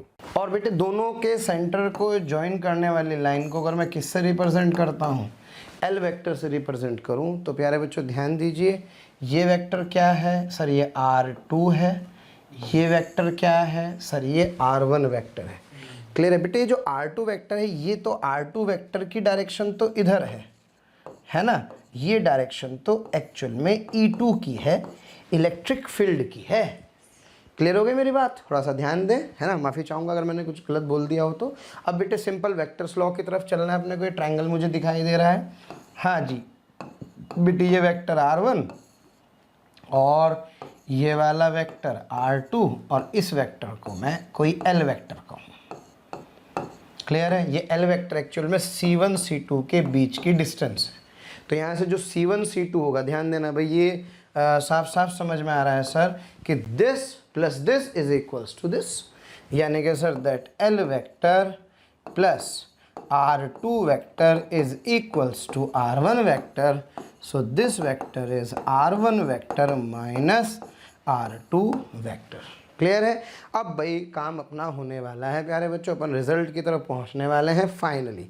तो अब सोचो जरा, P पॉइंट पर इलेक्ट्रिक फील्ड नेट जब मुझे लिखना होगा, तो net electric field at point P, yes, electric field at point P is due to sir E due to, yes, this capital R plus E due to this small r का vector sum. अच्छा ये कितना है sir, ये है ρ_r1 vector upon 3ε0। और बेटे ये वाला निगेटिव है तो अंदर की तरफ होगा, तो क्या अंदर की तरफ R2 के अपोजिट हुआ, यानी कि माइनस ρ_r2 अपॉन 3ε0। और यहाँ से क्या ρ/3ε0 R1 vector minus R2 vector. और ये R2 माइनस R1 क्या है बेटे, L वेक्टर है, यानी कि this is yes ρ/3ε0 L vector. और L वेक्टर क्या है सर, L वेक्टर तो इन दोनों के सेंटर को ज्वाइन करने वाली लाइन की लेंथ है, क्लियर है। तो यानी कि आप सोचो, अगर आप गलती से ये पॉइंट कहीं यहाँ पे चूज़ कर लें तो यहाँ चूज़ करेंगे तो क्या R1 बदल जाएगा? Yes sir. क्या R2 बदल जाएगा? Yes sir. लेकिन क्या L अभी भी वही रहेगा? तो मैं कह सकता हूँ कि electric field is what, it only depends on the length L। ये इस पॉइंट P की पोजीशन पर कैविटी के अंदर डिपेंड नहीं करती है, ये केवल इन दोनों के सेंटर को ज्वाइन करने वाली लाइन की लेंथ पर डिपेंड करती है। और इसकी डायरेक्शन हमेशा कहाँ होती है? L वेक्टर की डायरेक्शन में, यानी कि C1 से C2 को जोड़ने वाली लाइन के अलोंग होती है। तो मैं कह सकता हूँ कि इलेक्ट्रिक फील्ड नॉन जीरो होगा और क्या होगा प्यारे बच्चों? यूनिफॉर्म होगा। और ज़रा देखो, इसका सेंटर क्या है? C1, और इस कैविटी का सेंटर अगर मैं क्या कहूँ प्यारे बच्चों?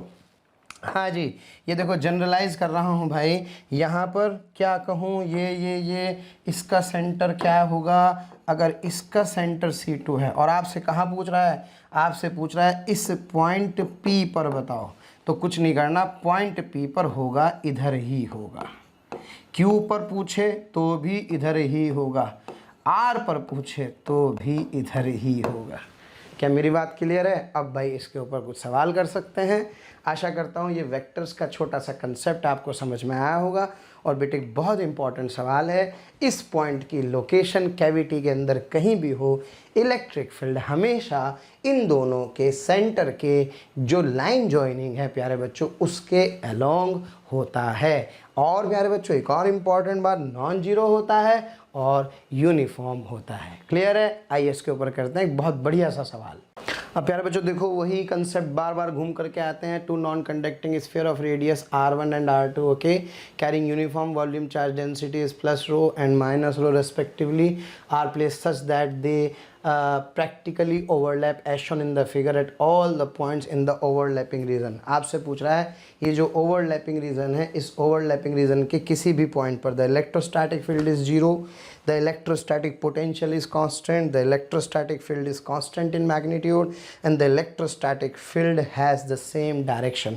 ये प्यारे बच्चों मुझसे कुछ ऑप्शंस एक्चुअल में पूछे गए हैं। यहाँ पर इलेक्ट्रोस्टैटिक फील्ड का मतलब एक्चुअल में इंटेंसिटी ऑफ इलेक्ट्रिक फील्ड यानी कि ई के बारे में चर्चा कर रहा है। प्यारे बच्चों ध्यान से देखें, है ना डियर स्टूडेंट्स, मैं चाहता हूं कि कोई छोटी से छोटी चीज़ भी, देखिए हाई फाई तो ठीक है जो होता है पता नहीं, मैं नहीं जानता, लेकिन छोटे से छोटा कंसेप्ट भी कहीं ना कहीं मायने रखता है। आओ प्यारे बच्चों देखें, तो सबसे पहला काम यहाँ पे इस जगह पर कोई आर्बिट्ररी पॉइंट चूज़ कर लेते हैं। ओके, मान लीजिए यहाँ एक पॉइंट क्या मान लेते हैं? P मान लेते हैं और इस पॉइंट P पर नेट इलेक्ट्रिक फील्ड कैलकुलेट करते हैं। तो पहले थोड़ा सा यहाँ पे समझते हैं इसको हल्का सा। ये आपका ओवरलैपिंग रीजन है प्यारे बच्चों, यहाँ पर एक पॉइंट क्या मान लीजिए? P मान लीजिए। अब सोचो इस पर माइनस है, माइनस का मतलब क्या होता है? माइनस का मतलब होता है, अगर मैं आपको बता दूँ कि भाई ये एक पॉजिटिवली चार्ज स्फीयर है तो सेंटर पर इलेक्ट्रिक फील्ड होती है ρr/3ε0 बाहर की तरफ। लेकिन अगर यही चार्ज कैसा हो जाए? निगेटिव हो जाए, तो इस पर हमेशा जो भी पॉइंट होता है उसके लिए रेडियल इनवर्ड होता है ρr/3ε0। क्लियर है प्यारे बच्चों? अगर पॉइंट यहाँ पर है तो अंदर की तरफ होगा, यहाँ पर है प्लस के लिए तो बाहर की तरफ होगा। क्लियर है? तो मुझसे P पॉइंट पर पूछ रहा है, तो सबसे पहला काम, हाँ भाई ये वाला कोई वेक्टर है, इसको C1 कहूँ इसके सेंटर को, तो क्या डायरेक्शन कुछ इधर की तरफ होगी? यस सर, ये इलेक्ट्रिक फील्ड होगा। फिर इसका जो सेंटर है प्यारे बच्चों, इसका चूंकि निगेटिवली चार्ज है तो निगेटिवली चार्ज है, तो सर इस वाले पॉइंट पर क्या इलेक्ट्रिक फील्ड अंदर की तरफ होगा? क्या मेरी बात क्लियर है? बिल्कुल सर, क्योंकि ये कैसा है? ये माइनस सिग्मा है, सॉरी माइनस रो है। ये क्या था सर? ये था प्लस रो। अच्छा कमाल की बात है, ये जो डिस्टेंस है, क्या ये जो डिस्टेंस सेंटर को ज्वाइन करने वाली है, इसे मैं कह रहा हूँ C1 C2। तो जो P पॉइंट पर नेट इलेक्ट्रिक फील्ड होगा, क्या is this be electric field due to, yes, due to plus rho plus electric field vector due to minus rho. क्या मेरी बात क्लियर है? अब प्लस रो और माइनस रो, प्लस रो के लिए उधर की तरफ कितना? सर इसको लिख सकता हूं मैं रो, हाँ बेटे, C1P वेक्टर अपॉन 3ε0। और इस वाले पॉइंट पर कैसे लिखूंगा? सर इस वाले पॉइंट पर लिखूंगा रो C2P वेक्टर अपॉन 3ε0, लेकिन माइनस के साथ। क्यों? क्योंकि अगर आर वेक्टर इधर है तो इलेक्ट्रिक फील्ड वेक्टर अंदर की तरफ है, तो यानी कि एक माइनस साइन यहाँ पे मैं यूज़ करने वाला हूँ। क्लियर है प्यारे बच्चों? तो आइए फटाफट से इसका एक डिटेल सॉल्यूशन देखते हैं। हाँ जी, यहाँ पे डिटेल सॉल्यूशन इसका बनाया गया है। ये पॉइंट वो P है, ये रो है, ये माइनस रो है, इसका सेंटर C1, इसका C2, ये डिस्टेंस है C1 C2, इसकी रेडियस R1, इसकी रेडियस R2। इस वेक्टर को देखो, इस डायग्राम को देखो बेटे, C1 P वेक्टर और फिर ये आपके पास PC2। क्या this plus this is equals to this simple vector laws है। अच्छा E1 लिखना चाहता हूँ इस पॉइंट P पर। सर इस पॉइंट P पर इलेक्ट्रिक पॉजिटिव है, बाहर की तरफ होगा इस डायरेक्शन में, तो क्या rho C1 P upon epsilon naught आ जाएगा।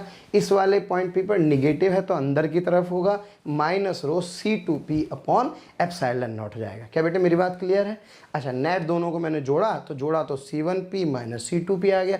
अब बताओ क्या इस C2 P को जो कि इधर है, क्या माइनस करके PC2 लिख सकता हूँ? बस हो गया अपना काम। और दोनों का सम क्या है? इन दोनों का सम C1 C2 है। तो देखो भाई ये इलेक्ट्रिक फील्ड किस पे डिपेंड कर रहा है? सर ये इलेक्ट्रिक फील्ड अगेन दोनों को ज्वाइन करने वाली लाइन पर डिपेंड कर रहा है। यानी कि पॉइंट कहीं भी हो, पॉइंट यहाँ है तो ये लेकिन ये तो यही रहेगा, यानी कि इलेक्ट्रिक फील्ड यूनिफॉर्म होगा। क्या होगा? यूनिफॉर्म होगा। और दूसरी बात, क्या दोनों के सेंटर के अलोंग ही एक्ट करेगा। तो मैं कह सकता हूं कि इसके मेरे पास कितने ऑप्शन होंगे प्यारे बच्चों? इसके मेरे पास होंगे 2 ऑप्शन। कौन कौन सा?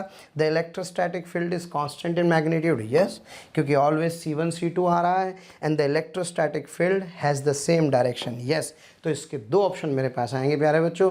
एक ऑप्शन होगा C और एक ऑप्शन मेरे पास क्या होगा? D। क्लियर है? बढ़ते हैं आगे। अब बेटा देखो फिर यही सवाल फिर पूछा गया है ना, तो बार बार मैं आपसे कह रहा हूँ इंपॉर्टेंट है, मैं समझाऊंगा नहीं, आप इसको अपने आप सॉल्व करेंगे और इसका आंसर अपने आप निकालेंगे। इसके ऑप्शंस देखें और उसको सॉल्व करें, है ना। वही कैविटी के अंदर एक पॉइंट और ये सब डिस्टेंस वाला काम, तो इसलिए प्लीज़ अपने आप सॉल्व करें।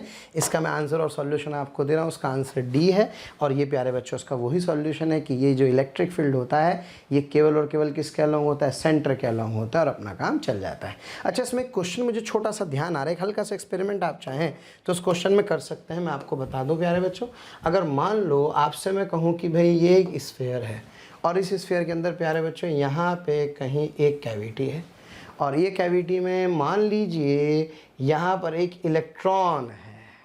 कितने एंगल पर? Sir theta is equals to से 45 डिग्री पर, ओके। और इसकी डिस्टेंस यहाँ से कैविटी के इस वाले छोर से R है, इस पॉइंट तक की।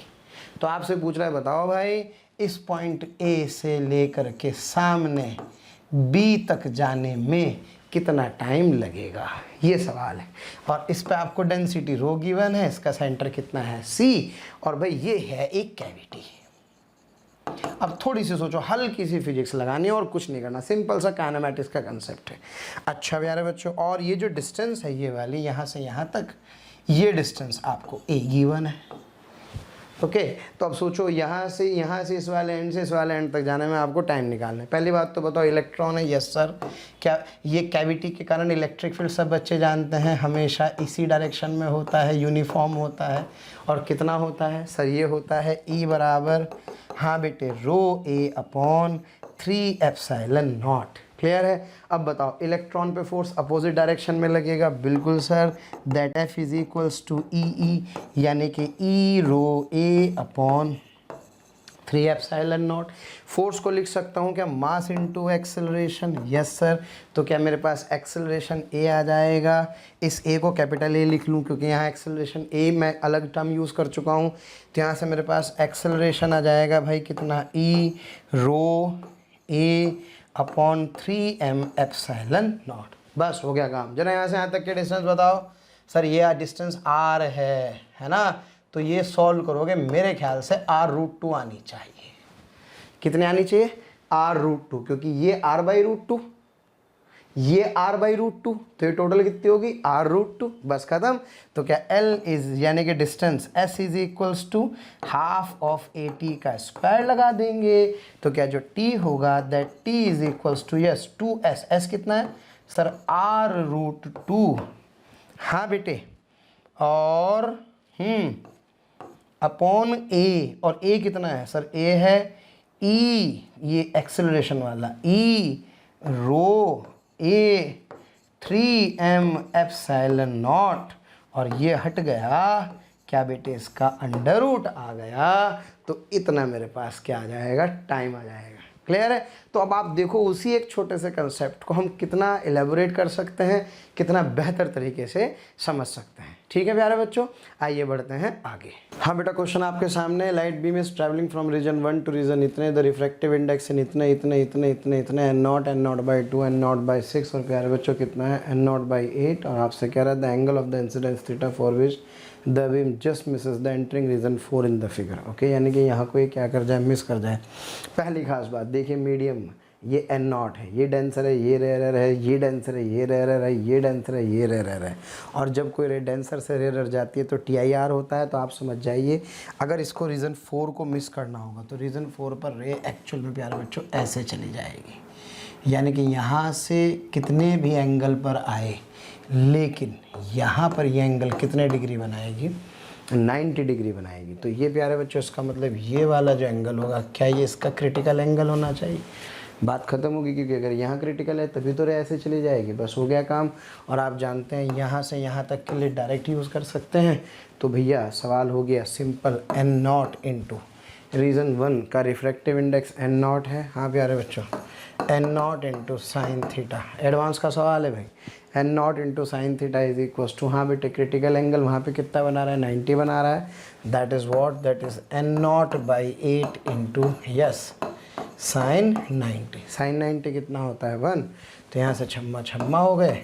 तो क्या sine theta is equals to कितना आ गया बेटे 1/8, तो थीटा बराबर साइन इनवर्स 1/8। क्लियर है, यानी कि मैं कह सकता हूँ कि इसका ऑप्शन बी सही होगा। चलिए बढ़ते हैं आगे। हाँ बेटा, a ray OP of monochromatic light is incident on the face A B of the prism ABCD। ये आपको दिख रहा है भाई, एंगल देखो 135 है, 75 है, 90 और 60 है। ओके प्यारे बच्चों, अब आप कहेंगे सर प्रिज्म तो तिरछा होता है। एक्चुअल में ऐसा नहीं होता प्यारे बच्चों, प्रिज्म एक्शन होता है। मान लो अगर ये स्लैब है और इस स्लैब पर ये रे ऐसे जाके ऐसे चली गई, तो ये इसका ही प्रिज्म एक्शन कहलाता है। तो इसलिए अपने को टेंशन लेने की ज़रूरत नहीं है। आइए फटाफट से समझते हैं, शुरू करते हैं इस सवाल को। अब आपसे कह रहा है refractive index of the material is how much, this is √3, which of the following are correct. The rays get total internal reflected at face CD face पर TIR हो जाएगा। चेक करते हैं एक बार। The ray comes out through the face AD face से ray बाहर चली जाएगी। The angle between the incident ray and the emergent ray is 90 degree, यानी कि इसका मतलब ये आपसे प्यारे बच्चों डेविएशन के बारे में बात कर रहा है। और तीसरा कह रहा था angle between the incident ray and the emergent ray is 120 degree. तो ऑब्वियस या तो C होगा या D होगा। तो आइए प्यारे बच्चों, समय व्यर्थ ना करते हुए इस क्वेश्चन को फटाफट से समझते हैं, सॉल्व करते हैं। ओके, हाँ जी। तो सबसे पहले ये डायग्राम आपको दिखाई दे रहा है। ओके, हाँ बेटे ध्यान दो प्यारे बच्चों, ये वाला एंगल 135 है, ये 75 है। ये रे यहाँ से आई, जब ये रे यहाँ से ऐसे आई तो कितने डिग्री पर आई, 60 पर। तो बेटे इस फर्स्ट सरफेस पर पहले स्नेल्स लॉ लगाते हैं। फर्स्ट सरफेस पर जब स्नेल्स लॉ लगाएंगे तो क्या 1 into sine 60 is equal to √3 into r, है ना। यहाँ कितना में रिफ्रैक्टिव इंडेक्स है √3 इंटू आर। तो आर की वैल्यू सॉल्व करेंगे तो बेटे 30 डिग्री आ जाएगी। ये आपके पास आर आ गया है। ओके, इस एंगल को बेटे अल्फ़ा कहूँ, क्या कहूँ, अल्फ़ा। अब समझो ये मुझे ये 60 है, ये कितना है बेटे 90, तो ये वाला एंगल 30 आ गया। तो ये वाला एंगल मेरे पास 150 आ जाएगा। यहाँ तक बात समझ में आ रही है। इससे प्यारे बच्चों मुझे एक्चुअल में एंगल ऑफ इंसिडेंस मिल जाएगा इस सरफेस के ऊपर। क्यों? क्योंकि उसका कारण है अगर मैं थीटा निकाल लूँ तो मेरा काम चल जाए। तो देखो फटाफट से, ये कितना बेटे 30 डिग्री, ये वाला कितना सर 150 डिग्री, ये 135। तो क्या मैं ये एंगल थीटा निकाल सकता हूँ ज्योमेट्री से? बिल्कुल सर, इस वाले ट्रायंगल में है ना। ये क्या है, ये थीटा है। ये कितना है सर, ये 135 है। ये क्या है सर, ये 150 है। ये कितना है, ये 30 डिग्री है। तो देखो बेटे यहाँ से जो सॉल्व करेंगे तीनों का सम 360 के बराबर कर देंगे। तो 360 के बराबर करके थीटा 45 आ जाएगा। ये 45 होगा तो ये वाला थीटा भी क्या होगा 45 होगा। अब जरा ध्यान से समझते हैं, अब इस सरफेस के लिए हम लोग देखेंगे क्रिटिकल एंगल। क्रिटिकल एंगल क्या होता है सर? क्रिटिकल एंगल होता है साइन सी। हाँ बेटे mu r upon mu d. हाँ जी, रेयर मतलब एयर √3। और सब बच्चे जानते हैं साइन सी अगर 1/√3 तो क्रिटिकल एंगल की वैल्यू 30 और 45 के बीच में होगी। तो जरा बताओ यहाँ पर 45 पे इंसिडेंट हो रहा है, इसका मतलब that theta is what sir? That theta is greater than 45। Yes, यानी कि इस पॉइंट पर क्या हो गया होगा सर? इस वाले पॉइंट पर हो गया है TIR। बस अब सोचो यहाँ से इधर आएगी बेटे, ये वाला एंगल 75 डिग्री है, ये भी कितना होगा? ये भी 45 होगा, तो ये 60 आ जाएगा, ये 60 आ जाएगा, तो ये एंगल कितना आ जाएगा प्यारे बच्चों? 30 डिग्री आ जाएगा। जब ये 30 डिग्री है तो जब ये रे बाहर निकलेगी तो ये वाला एंगल कितने डिग्री हो जाएगा? 60 डिग्री हो जाएगा। अब सोचो ये इंसिडेंट रे है और क्या ये बेटे इमरजेंट रे है? Yes sir. तो आप एक काम करें, आप डेल्टा नेट निकालें। और डेल्टा नेट क्या है सर? एक डेविएशन इस सरफेस पर हुआ, क्या बेटे? एक डेविएशन इस सरफेस पर हुआ, और क्या एक डेविएशन इस सरफेस पर हुआ। तो क्या तीनों को साइन के साथ जोड़ करके मैं डेल्टा नेट निकाल सकता हूँ? तो जब आप तीनों को साइन के साथ जोड़ करके डेल्टा नेट निकालते हैं तो बेटे ये कितना आता है? It comes out to be 90 degree clockwise. Is that clear? तो 90 डिग्री क्लॉकवाइज आने का मतलब क्या हुआ सर? 3 ऑप्शन सही हो गए, option A, option B, option C. क्या यहाँ पर TIR होगा? Yes sir. क्या इसका इंसिडेंट और इमरजेंट के बीच का एंगल 90 डिग्री होगा? सर ये वाली बात भी समझ में आती है। और एक ऑप्शन कौन सा था बेटे? एक ऑप्शन था the ray comes out through the face AD। Yes correct, ये भी सही है। AD फेस से रे क्या होगी? बाहर होगी। इस फेस पर क्या होगा सर? इस फेस पर TIR होगा। क्लियर है? तो इस तरह से आप सारे सवालों के प्यारे बच्चे जवाब दे सकते हैं। आशा करता हूँ समझ में आ रहा होगा। भाई अब अगला जो सवाल है प्यारे बच्चों, बहुत बढ़िया सवाल है, आइए ज़रा ध्यान से देखते हैं, मज़ा आएगा। एडवांस के बहुत अच्छे सवालों में से एक। The monochromatic beam of light is incident at 60 degree. Okay, हाँ बेटे, इक्वलेटरल प्रिज्म। तो ये वाला एंगल कितना हुआ सर? ये वाला 60 डिग्री हुआ। और जब ये बाहर निकलती है तो कितने एंगल पर निकलती है? थीटा। और यहाँ पे theta as a function of n types कुछ बन रहा होगा। यहाँ से कह रहा है n की वैल्यू कितनी गिवन है? कोई पर्टिकुलर वैल्यू, वैसे तो n जनरल है लेकिन n इज इक्वल्स टू √3 के लिए थीटा कितने डिग्री है? 60 डिग्री। ये आपको क्वेश्चन में गिवन है। तो आपसे पूछ रहे प्यारे बच्चों d थीटा बाई dn की वैल्यू अगर m हो तो m की वैल्यू क्या करो? कैलकुलेट करो। भैया थीटा n के साथ बदल रहा होगा। n क्या है? इसका रिफ्रैक्टिव इंडेक्स है। बहुत ही अच्छा सवाल प्यारे बच्चों, ध्यान से देखें। पहले इस सरफेस पर, फर्स्ट सरफेस पर स्नेल्स लॉ लगाऊंगा, फिर सेकंड सरफेस पर क्या लगाऊंगा? स्नेल्स लॉ लगाऊंगा। और स्नेल्स लॉ लगाने के बाद मैं एक्चुअल में d थीटा बाई dn निकालूंगा। आइए जब देखते हैं फटाफट से इस क्वेश्चन को। ओके, हाँ बेटा, तो सबसे पहला काम, ये 2 सरफेस मुझे दिखाई दे रही हैं। This is the first surface, this the second surface. ये 60 डिग्री पर आई तो क्या R पर जाएगी? Yes sir. हाँ बेटे, इसको सब बच्चे जानते हैं, क्या इसको R1 कहते हैं। अगर R1 को मैं R कहूँ, क्या कहूँ बेटे? R1 को R, तो ये वाला जो एंगल R2 होता है ये A माइनस R होता है। क्यों? क्योंकि आप सभी जानते हैं A की वैल्यू R1 प्लस R2 के बराबर होती है। क्लियर है? तो ये मेरे पास A माइनस आ रहा है, इस वाले एंगल को मैंने थीटा कहा, और इसका रिफ्रैक्टिव इंडेक्स कितना है? n। सबसे पहले मैंने फर्स्ट सरफेस के लिए स्नेल्स लॉ लगाया। हाँ जी, 1 into sine 60 is equal to n into sine R। Clear है प्यारे बच्चों? ओके। और सेकंड सरफेस के लिए sir 1 into sine theta, okay, yes, is equal to n sine A minus R। फिर मैंने डिफ्रेंशिएट किया कौन सी इक्वेशन को? फर्स्ट इक्वेशन को। हाँ जी, साइन 60 कांस्टेंट 0 हो जाएगा, दैट 0। हाँ बेटे, n साइन R, n का 1 हुआ, 1 sine R plus n cos R dr by dn लिख सकता हूँ मैं इसको, क्योंकि R किसके साथ वेरी कर रहा है? ऑब्वियस है n के साथ वेरी कर रहा हो। तो यहाँ से dr बाई dn की वैल्यू कितनी आएगी? माइनस 10R बाई n आ जाएगी। फिर बेटे सेकंड इक्वेशन को डिफरेंशिएट करता हूँ। This is the second equation. जब इसको डिफरेंशिएट करेंगे 1 into sine theta is equal to इतना, तो देखो हाँ भाई, साइन थीटा का बेटे कॉस थीटा, साथ में d theta by dn is equals to n cos 90 60 minus R dr by dn plus sine 60 minus R। आपके लिए कोई बहुत बड़ा काम थोड़ा ही ना है। क्लियर है प्यारे बच्चों? ये हो गया। अब सोचो, इस इक्वेशन से dr बाई n की वैल्यू उठा के यहाँ पे पुट कर दूंगा। जैसे इसको यहाँ पे पुट करूँगा, क्योंकि मुझे चाहिए d थीटा बाई dn, है ना। देखो बेटे, क्वेश्चन में आपको क्या निकालना है? d थीटा बाई dn बस आने वाला है, चिंता मत करो। इसको उठा करके यहाँ रख दिया। हाँ जी, यहाँ रख दिया, ये डी थीटा इसकी वैल्यू हो गई, सिंप्लीफाई कर लिया, देखो ये आ गया। अब आपको थीटा क्वेश्चन में कितना गिवन है सर 60 डिग्री, और प्यारे बच्चों n√3 पर r 30 डिग्री आ जाएगा। इक्वेशन नंबर 1 से अगर आप देखेंगे तो सॉल्व करके जब इसकी वैल्यू पुट करेंगे तो इसका आंसर कितना आ जाएगा, this d theta by d n comes out to be 2। तो प्यारे बच्चों सवाल भारी नहीं है, भारी है केवल और केवल जो इसके अंदर स्टेप्स इन्वॉल्व हैं वो क्वेश्चन को भारी बनाते हैं। बाकी देखिए सिंपल स्नेल्स लॉ ही तो है, स्नेल्स लॉ है, थोड़ी सी डिफ्रेंशिएशन है, थोड़ी सी अप्रोच का फ़र्क लग रहा है प्यारे बच्चों। तो आशा करता हूँ समझ में आया होगा। मेरी बहुत बहुत शुभकामनाएं आपके जेई के एग्ज़ाम के लिए। आशा करता हूँ आप जेई एडवांस फोड़ करके आएंगे। प्यारे बच्चों समय कम था, थोड़ा सा हम लोगों की व्यस्तताएँ भी ज़्यादा थी, लेकिन फिर भी कोई बात नहीं, शुभकामनाएँ आपके साथ हैं।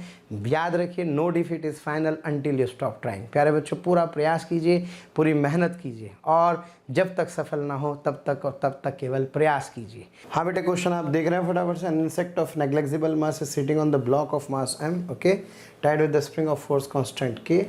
The block performs SHM with amplitude a in front of the plane mirror placed as shown. The maximum speed of the mark insect relative to the image पूछ रहा है, ओके, यानी कि आपसे पूछ रहा है velocity of insect with respect to the its image, okay. ये प्यारे बच्चों आपको क्या करना है, कैलकुलेट करना है। अब सबसे बढ़िया इसमें समझने वाली बात क्या होती है, आपको क्वेश्चन में एम्पलीट्यूड दिया है बेटे, ओके। ये स्प्रिंग ब्लॉक सिस्टम है, इस स्प्रिंग ब्लॉक सिस्टम का स्प्रिंग कांस्टेंट कितना गिवन है, के। तो सबसे पहला काम भैया ओमेगा लिख लो अंडर द रूट ऑफ के बाई एम। किसी भी सिस्टम का आपको प्यारे बच्चों पता होना चाहिए। पहली बात मैक्सिमम स्पीड मतलब ये कहाँ होना चाहिए, it should be at the mean position and its velocity should be A omega. Clear है, ए ओमेगा। चलो बेटे फटाफट से करते हैं, मज़ा आएगा। ये रहा प्यारे बच्चों मिरर जो आपको यहाँ दिखाई दे रहा है, ये स्प्रिंग ब्लॉक और इसकी स्पीड कितनी है सर, ए ओमेगा। चलो बेटे ऐसे क्वेश्चंस में क्या करते हैं, जब भी कभी पूछे किसी एंगल पर हो तो हमेशा वेलोसिटी के दो कंपोनेंट करते हैं। किसके वेलोसिटी के, ऑब्जेक्ट की वेलोसिटी के प्यारे बच्चों दो कंपोनेंट करते हैं। एक वो जो मिरर के पैरेलल होता है, एक वो जो मिरर के परपेंडिकुलर होता है। Is that clear? अच्छा बेटे ज्योमेट्री से देखो, हाँ जी ज्योमेट्री से ये वाला जो एंगल है, ये वाला प्यारे बच्चों ये 60 है, तो ये वाला एंगल कितना होगा सर, ये वाला 30 डिग्री होगा। बेटे जब ये वाला 30 होगा तो क्या ये वाला एंगल भी 30 डिग्री होगा। अब ये वाली वेलोसिटी तो क्या पैरेलल एज इट इज़ रहेगी, और बेटे ये वाली क्या उल्टी हो करके इधर आ जाएगी। Is that clear? ओके, ये है ए ओमेगा का 30 डिग्री, यानी कि this is a omega cos 30 degree. Clear है प्यारे बच्चों? तो ज़रा बताओ ये वाले भी कितने होंगे सर, ये भी ए ओमेगा कॉस 30 होगी, ये वाली होगी बेटे ए ओमेगा साइन 30, और ये भी होगी ए ओमेगा साइन 30 डिग्री। क्लियर है? अभी क्या पूछ रहा है, ये आपका ऑब्जेक्ट है और ये आपका क्या है, इमेज। तो आपसे पूछ रहे हैं velocity of object with respect to image. तो जब आप इसमें से प्यारे बच्चों इसको माइनस करेंगे तो सब जानते हैं इसको रिवर्स करके ऐड करना होता है, तो ये वाला प्यारे बच्चों इससे कैंसिल हो जाएगा और ये रिवर्स होके इसके साथ आ जाएगा। तो finally that velocity of image would be something like 2v cos 30 degree. Is that clear? और प्यारे बच्चों 2v को क्या लिख सकता हूँ, ए ओमेगा cos 30 कितना, √3/2, छम्मा। तो क्या ये आ गया ए ओमेगा √3, और बेटे ए ओमेगा को लिख सकता हूँ under the root of k/m, और इसके साथ क्या आ गया है √3। तो आशा करता हूँ प्यारे बच्चों समझ में आ रहा होगा, है ना बेटे। ये दो वेलोसिटीज़ हैं, ये दो वेलोसिटीज़ हैं, आपको रिलेटिव लिखना है, ओके। तो रिलेटिव लिखना है किसके, विद रिस्पेक्ट टू इमेज। तो जब आप यहाँ पर बैठ जाएगा आपका ऑब्जर्वर, तो इस ऑब्जर्वर के लिए ये वाली वेलोसिटी तो बेटे कैंसिल हो जाती हैं। हमेशा ध्यान रखें जब भी कभी ऐसा सवाल है, ये हमेशा कैंसिल होंगी, ये हमेशा एडेड अप हो जाएंगी। तो मैं कह सकता हूँ कि इसका कौन सा ऑप्शन सही होगा, a√3k/m, यानी कि that option C is the correct answer. Clear है प्यारे बच्चों? बढ़ते हैं आगे। प्यारे बच्चों, आपको वीडियो अगर पसंद आ रहे हैं तो प्लीज़ लाइक करें, शेयर करें और साथ ही साथ उन ज़रूरतमंद बच्चों को इसके बारे में ज़रूर इन्फॉर्मेशन दें जिनको इसकी कहीं ना कहीं आवश्यकता है। मैं जानता हूँ आपका दिल बहुत अच्छा है, आप भी दूसरों के बारे में शायद उतना ही सोचते हैं जितना ये मोशन की टीम सोच रही होगी। तो प्यारे बच्चों, इसलिए इन लेक्चर्स के जो भी लिंक्स हैं वो अपने फ्रेंड्स के साथ ज़रूर शेयर करें। विश्वास कीजिए, जितने ज़्यादा लोग जुड़ेंगे उतना ज़्यादा आप लोगों का प्यार, स्नेह, लाइक और कमेंट्स के माध्यम से हमें प्राप्त होगा, जिससे मोशन की टीम मोटिवेटेड होगी और हम लोग दिन रात बहुत ऊर्जा के साथ प्यारे बच्चों आपके साथ काम करेंगे। हाँ प्यारे बच्चों, thin lens of focal length f is and aperture diameter d forms a real image of intensity I. Now the central part of the aperture up to diameter d/2 is blocked by an opaque paper. The focal length and the image intensity would change. Okay? हाँ प्यारे बच्चों, एक lens है। सबसे पहली बात, इस lens के इस वाले पार्ट को क्या कर दिया, इस वाले पार्ट को हमने क्या कर दिया प्यारे बच्चों, ब्लॉक कर दिया है। ठीक है, और the central part of the aperture up to the diameter d/2, diameter d/2 है भाई, तो रेडियस कितनी हुई सर, रेडियस हुई d/4। Is that clear? तो सब बच्चे जानते हैं इसको ओपेक करने से फोकल लेंथ में तो कभी चेंज नहीं आता, लेकिन प्यारे बच्चों इंटेंसिटी क्या हो जाती है, यस इंटेंसिटी थोड़ी सी डिक्रीज कर जाती है। तो मुझे क्या करना है, इंटेंसिटी बेसिकली कैलकुलेट करना है, क्योंकि आपसे पूछा the image intensity would change to. अब यार इंटेंसिटी की अगर अपन बात करें तो intensity in generally that intensity is what sir, this is simply energy पर यूनिट एरिया पर unit time. Is that clear? Okay, this is the intensity. तो अगर मैं पावर की बात करूँ तो क्या E/T, जिसको मैं पावर कह रहा हूँ, that power is equals to I into A. क्लियर है प्यारे बच्चों, I इंटू ए। अब जरा समझने वाली बात क्या है, अब जरा समझने वाली बात ये है कि पहले जो अपने पास एनर्जी पर सेकंड आ रही थी वो सिंपली आ रही थी इंटेंसिटी मल्टीप्लाइड बाई πD/2 का होल स्क्वायर। क्यों? क्योंकि अगर आप ध्यान से देखें तो पहले ये लेंस था, तो ये सारी की सारी इस वाले पार्ट से पास हो रही थी, तो इस वाले पार्ट से पास हो रही थी, इसकी रेडियस कितनी यूज़ कर रहे थे सर, इसकी रेडियस यूज़ कर रहे थे d/2। क्लियर है? तो d/2 के हिसाब से ये आ गया। अब आपसे कह रहा है यार कौन से वाले पार्ट को ब्लैक एंड कर दिया सर, इस वाले पार्ट को आपने बंद कर दिया। कितने पार्ट को सर, d/4 रेडियस को। तो इतना एरिया ब्लॉक कर दिया, तो इसका मतलब बचा कौन से वाला, इस वाले में से इस वाले को माइनस कर दो, यानी कि फर्स्ट वाले में से सेकंड वाले को क्या कर दो, अगर माइनस कर देंगे तो अपना काम चल जाएगा। क्लियर है? तो बेटे क्या करना है अपने को, इस वाले में से इस वाले को माइनस कर दोगे तो मेरे पास ये आ जाएगा। बस अब आपसे क्या पूछ रहा है, आपसे पूछ रहा है फाइनल और इनिशियल इंटेंसिटी का रेशियो पूछ रहा है। तो what is this, this would be 3/4 and focus will not change. क्या मेरी बात समझ में आ रही है? That is the question. प्यारे बच्चों आगे बढ़ते हैं। हाँ बेटे सवाल देखें, when the object is at a distance u1 and u2 the image formed by the same lens are real and virtual respectively and of the same size then the focal length of the lens. करें ये question, आपको अच्छा लगेगा प्यारे बच्चों, है ना। फटाफट से आपसे बताना है फोकल लेंथ में और इस ऑब्जेक्ट डिस्टेंसेस में क्या रिलेशन है। When object is at a distance u1, ध्यान से समझे भाई, बहुत बढ़िया सवाल। Okay, and u2 the images formed by the same lens are, एक बार रियल बनती है एक बार वर्चुअल बनती है रेस्पेक्टिवली। तो आपसे और साइज़ क्या रहता है प्यारे बच्चों, सेम मैग्निफिकेशन है। तो आपसे कह रहा है क्या कि the focal length of the lens आपको बताना है। तो भाई देखें फटाफट से कैसे करना है इस क्वेश्चन को। हाँ बेटे, ये दो केसेस हैं। पहला कौन सा केस है, पहले देखिए रियल ऑब्जेक्ट है। कैसा ऑब्जेक्ट, रियल ऑब्जेक्ट, और रियल ऑब्जेक्ट की कैसी इमेज, रियल ऑब्जेक्ट की रियल इमेज। तो देखो बेटे, इसकी हाइट h है तो इसकी कितनी है kh, ये u1 है तो ये ku1 हुआ। इसका कारण है कि अगर आप इन दोनों को डिवाइड करेंगे तो भी क्या आएगा, मैग्नीफिकेशन, और इन दोनों को डिवाइड करेंगे तो मैग्नीफिकेशन सेम रहेगा। अच्छा, दूसरे केस में याद है आपको, जब ऑब्जेक्ट को फोकल लेंथ और ऑप्टिकल सेंटर के बीच में रखते हैं तो इमेज यहाँ पर बनती है। ये h है तो ये kh है, ये u2 है तो ये ku2 है। फोकल लेंथ कितना है f।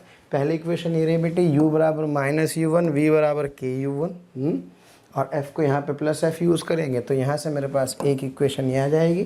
केस 2 की बात करेंगे तो ये u2 माइनस u2, ये माइनस ku2, ओके, ये f आ जाएगा, ये h है तो ये kh आ जाएगा। हाँ प्यारे बच्चों, दूसरी इक्वेशन ये होगी, सॉल्व करेंगे तो फोकल लेंथ का ये एक्सप्रेशन मेरे पास आ जाएगा। क्लियर है? बढ़ते हैं आगे, करते हैं अगला सवाल। हाँ बेटा, there is a small air bubble inside a glass sphere. ये स्मॉल एयर बबल है, ओके। एंड कमाल की बात है, म्यू कितना दे रखा है? 1.5 दे रखा है भाई, किसका? ग्लास का।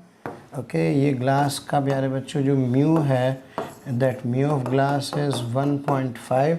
फिर आपसे कह रहा है रेडियस इसकी 5 centimetre, the bubble is 7.5 centimetre below the surface. ये सरफेस से 7.5 सेंटीमीटर नीचे है, ओके। हाँ बेटा, ये जो ओ की पोजीशन है, ये आपको ओ की एक्चुअल में पोजीशन गिवन है। फिर आपसे कह रहा है प्यारे बच्चों ग्लास की सरफेस की बात करें। The sphere is placed inside the water. ये यहाँ पे 4/3 के रिफ्रैक्टिव, ये यहाँ पर प्यारे बच्चों 4/3 का रिफ्रैक्टिव इंडेक्स है जिसमें इसको रखा गया है। फिर आपसे कह रहा है हाँ भाई ये दुनिया भर की बातें, bubble is viewed normally from, find the apparent depth of the bubble. यहाँ से देखने पर इस बबल की एपरेंट डेप्थ क्या होगी? तो पहली बात तो प्यारे बच्चों समझे, दो मीडियम का सवाल हुआ। पहला मीडियम ये और दूसरा मीडियम प्यारे बच्चों ये। तो सबसे पहला काम करेंगे स्फेरिकल सरफेस से रिफ्रैक्शन का, और स्फेरिकल सरफेस के रिफ्रैक्शन में ये रही ये ऑब्जेक्ट, और पहले ऑब्जर्वर कहाँ है प्यारे बच्चों? पहले ऑब्जर्वर इस वाटर के अंदर है। क्लियर है? तो ये वाली डिस्टेंस क्या कहलाएगी सर? ये u1 कहलाएगी, ओके। u1 आपको किधर रखा है प्यारे बच्चों? यहाँ से लिखेंगे, so that u1 is equals to -7.5, क्योंकि ये पॉजिटिव होगा तो ये क्या होगा? निगेटिव। इस वाले मीडियम के रिफ्रैक्टिव इंडेक्स को मैं क्या कहूँगा सर? μ1 कहूँगा, दैट इज़ 1.5। जहाँ ये जाएगी वाटर में वो कितना होगा? This is 4/3। Is that clear? और प्यारे बच्चों फार्मूला आप जानते हैं स्फेरिकल सरफेस से रिफ्रैक्शन का, μ2 माइनस μ1 वाला। तो आइए फटाफट से इसका सॉल्यूशन देखें बिना समय ख़राब किए हुए। यस, u1 कितना है? 7.5 आया। सबसे पहले ये ऑब्जेक्ट का काम करेगा, इस सरफेस से रिफ्रैक्शन देख रहा हूँ। तो प्यारे बच्चों u1 आ गया, μ1 n2 आ गया, r-5 आ गया। सॉल्व करेंगे तो -8 सेंटीमीटर आएगा। इसका मतलब ये इसके पीछे कहीं इमेज बनेगी, यहाँ से कितने सेंटीमीटर पर? यहाँ से प्यारे बच्चों 8 सेंटीमीटर पर। Is that clear? अब सुनो, मज़ा आने वाला है। ये सरफेस फ्लैट सरफेस है, फ्लैट सरफेस है तो प्लेन सरफेस से रिफ्रैक्शन का फार्मूला लगेगा। और अब ऑब्जेक्ट इसको कहाँ दिखाई देगा? 8 सेंटीमीटर पर। तो ये अब किसका काम करेगा? ऑब्जेक्ट का। क्या रे इधर जा रही है तो आपके पास कौन सा फार्मूला? ये 8 और ये कितना प्यारे बच्चों? ये है इसके साथ 10। तो ये टोटल कितना होगा सर? ये टोटल हुआ 18 सेंटीमीटर। तो ये किसका काम करेगा सर? ये काम करेगा डी का, ओके। और आप सभी जानते हैं हाँ बेटे, क्या फार्मूला कौन सा लगेगा sir? D dash is equals to d by mu relative, okay. D कितना है बेटे? 18। म्यू रिलेटिव सब बच्चे जानते हैं, जिसमें ऑब्जेक्ट होता है। ऑब्जेक्ट अभी कहाँ है सर? ऑब्जेक्ट है वाटर में, और इसको देख कहाँ रहे हैं? देख रहे हैं इसको एयर में। That is what? That is 4/3। तो सॉल्व करेंगे तो 13.5 सेंटीमीटर प्यारे बच्चों इसका आंसर आ जाएगा। तो मैं कह सकता हूँ हाँ जी, कौन सा आंसर सही होगा? 13.5 centimetre below the surface of water, that is the correct answer. प्यारे बच्चों बढ़ते हैं आगे, करते हैं अगला सवाल। हाँ बेटे, कॉम्बिनेशन का सवाल है। इसमें आपको दो मिरर दिखाई दे रहे हैं, एक मिरर M1 है, एक प्यारे बच्चों मिरर क्या है? M2। ये मिरर आप देख रहे हैं, ये मिरर एक्चुअल में हाँ जी कॉनकेव टाइप का है, ये आपको दिख रहा है रिफ्लेक्टिंग सरफेस। और ये प्यारे बच्चों एक हाँ जी कौन सा मिरर है? कॉन्वेक्स मिरर है। अब देखें इसमें डॉटेड लाइन दिख रही है। ये डॉटेड लाइन प्यारे बच्चों ये बता रही है कि इसकी जो एक्सिस है एक्चुअल में शिफ्ट हो गई है। यानी कि ये वाली अगर इसको according to the question this is origin प्यारे बच्चों, ये है प्रिंसिपल एक्सिस ऑफ मिरर 1, और ये डॉटेड है, that is the yes this is the principal axis of mirror 2। तो आपसे क्या कह रहा है अगर इसको ओरिजिन ट्रीट करूं और ये एक ऑब्जेक्ट रखा हो इस पॉइंट पर, तो फाइनल इमेज के कोऑर्डिनेट्स बताइए, okay. Find the coordinates of the image of the point object P formed after 2 successive reflections in situation shown in the figure, considering first reflection at concave mirror and the second is convex, okay। यानी कि यहाँ पे दो reflection होंगे, पहला reflection यहाँ से होगा, दूसरा रिफ्लेक्शन यहाँ से होगा, और इस सक्सेसिव रिफ्लेक्शन पे आपको प्यारे बच्चों फाइनल इमेज क्या होगी? बनानी होगी। सबसे पहले ये डिस्टेंस कितना है? 2 mm है, तो इसके कोऑर्डिनेट लिखते हैं। हाँ बेटे, क्या इसको मैं A कह दूँ? समझने की कोशिश करते हैं, सॉल्यूशन से तो समझ में आ ही जाएगा। हाँ जी, चाहे तो सॉल्व कर लें फटाफट से इसको। हाँ बेटे, ये इसकी लेंथ कितनी है, 2 मिलीमीटर है। अच्छा, ये डिस्टेंस कितनी है, 20। तो सबसे पहले ये ऑब्जेक्ट का काम करेगा, रे यहाँ से यहाँ जाएगी। जब ये यहाँ से यहाँ जाएगी तो इस मिरर के लिए इसके जो कोऑर्डिनेट होंगे प्यारे बच्चों, वो होंगे सर, हाँ जी, 20,2 mm, है ना, क्योंकि ये ओरिजिन मान रहे हैं तो इसके कोऑर्डिनेट ये आ जाएंगे। ये वाली डिस्टेंस क्या कहलाएगी प्यारे बच्चों, u1 कहलाएगी। ये जो हाइट है ये h0 कहलाएगी। ओके, तो मैं यहाँ से क्या करूँगा, इससे v1 तथा hi की वैल्यू कैलकुलेट कर लूँगा। जो मेरे पास एक सेकंड इमेज होगी वो फिर इसके लिए किसका काम करेगी, ऑब्जेक्ट का काम करेगी, और फिर ऐसे चलता रहेगा। तो let's see the solution so that we can save our time as well.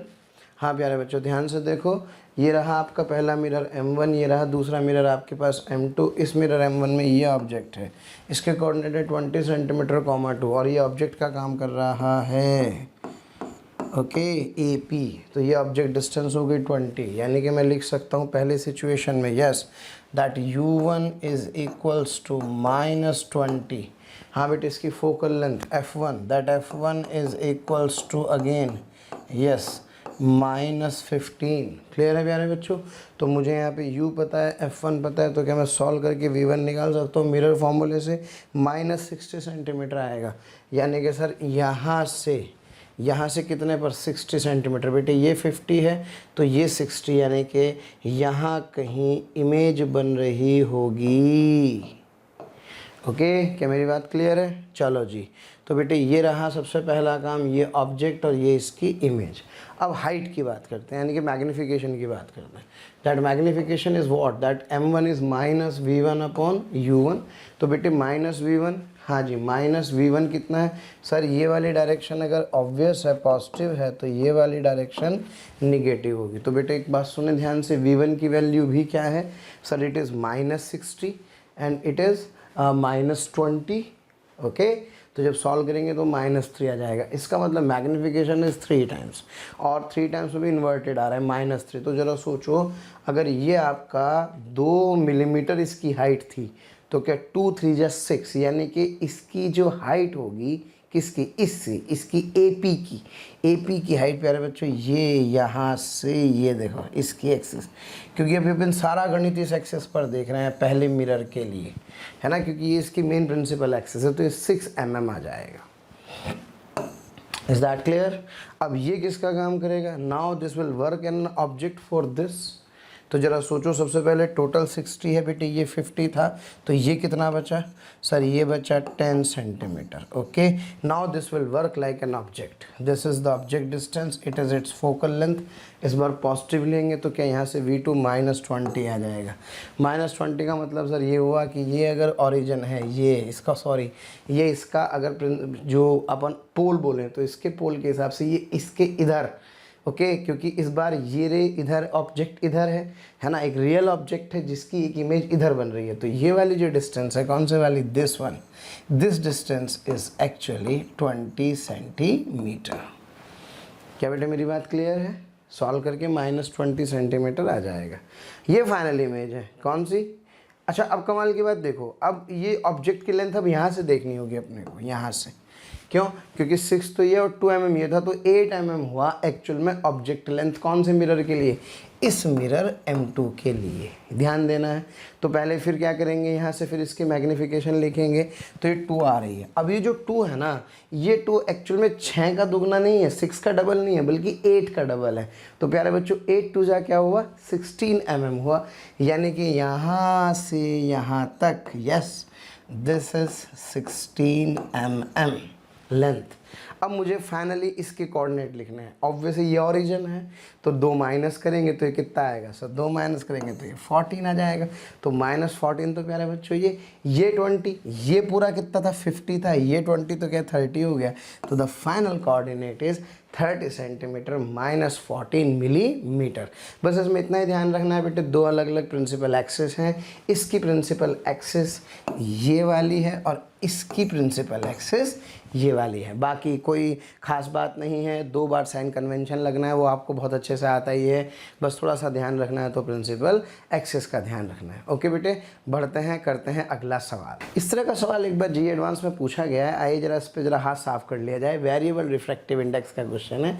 Find the variation of the refractive index assuming to be the function of Y such that a ray entering at origin at grazing incidence. Grazing का मतलब आप समझ रहे हैं? Yes sir, graze का मतलब होता है जो इसका एंगल ऑफ इंसिडेंस है वो कितने डिग्री है? 90 डिग्री है।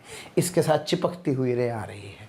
हाँ बेटे, तो फिर आपसे कह रहा है parabolic path y is equals to x square को फॉलो कर रहा है, तो आपसे पूछ रहा है रिफ्रैक्टिव इंडेक्स बताओ। वेरिएशन ऑफ रिफ्रैक्टिव इंडेक्स, यानी कि that refractive index should be a function of y और x, इसकी वैल्यू मुझे क्या करनी है? कैलकुलेट। तो बेटे ऐसे क्वेश्चन को करने का सबसे बेसिक सा तरीका है, ध्यान दीजिए, यहाँ पर क्या एक पॉइंट P मान लूँगा, यस सर, और बेटे क्या यहाँ पर एक टेंजेंट बना दूँगा। अब देखो भाई, ये टेंजेंट का ये वाला जो एंगल है, इस एंगल को बेटे थीटा कहूँ, और ये रहा नॉर्मल, तो ये वाला एंगल हुआ इसके लिए इंसिडेंट। क्लियर है? मल्टीपल लेयर है, टेंशन लेने की जरूरत नहीं है। पी पॉइंट के कोऑर्डिनेट क्या है सर? ये है x, y।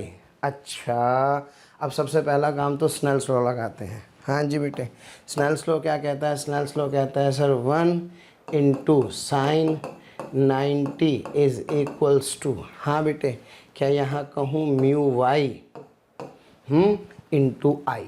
Yes, that is mu y into क्या साइन आई लिख सकता हूँ?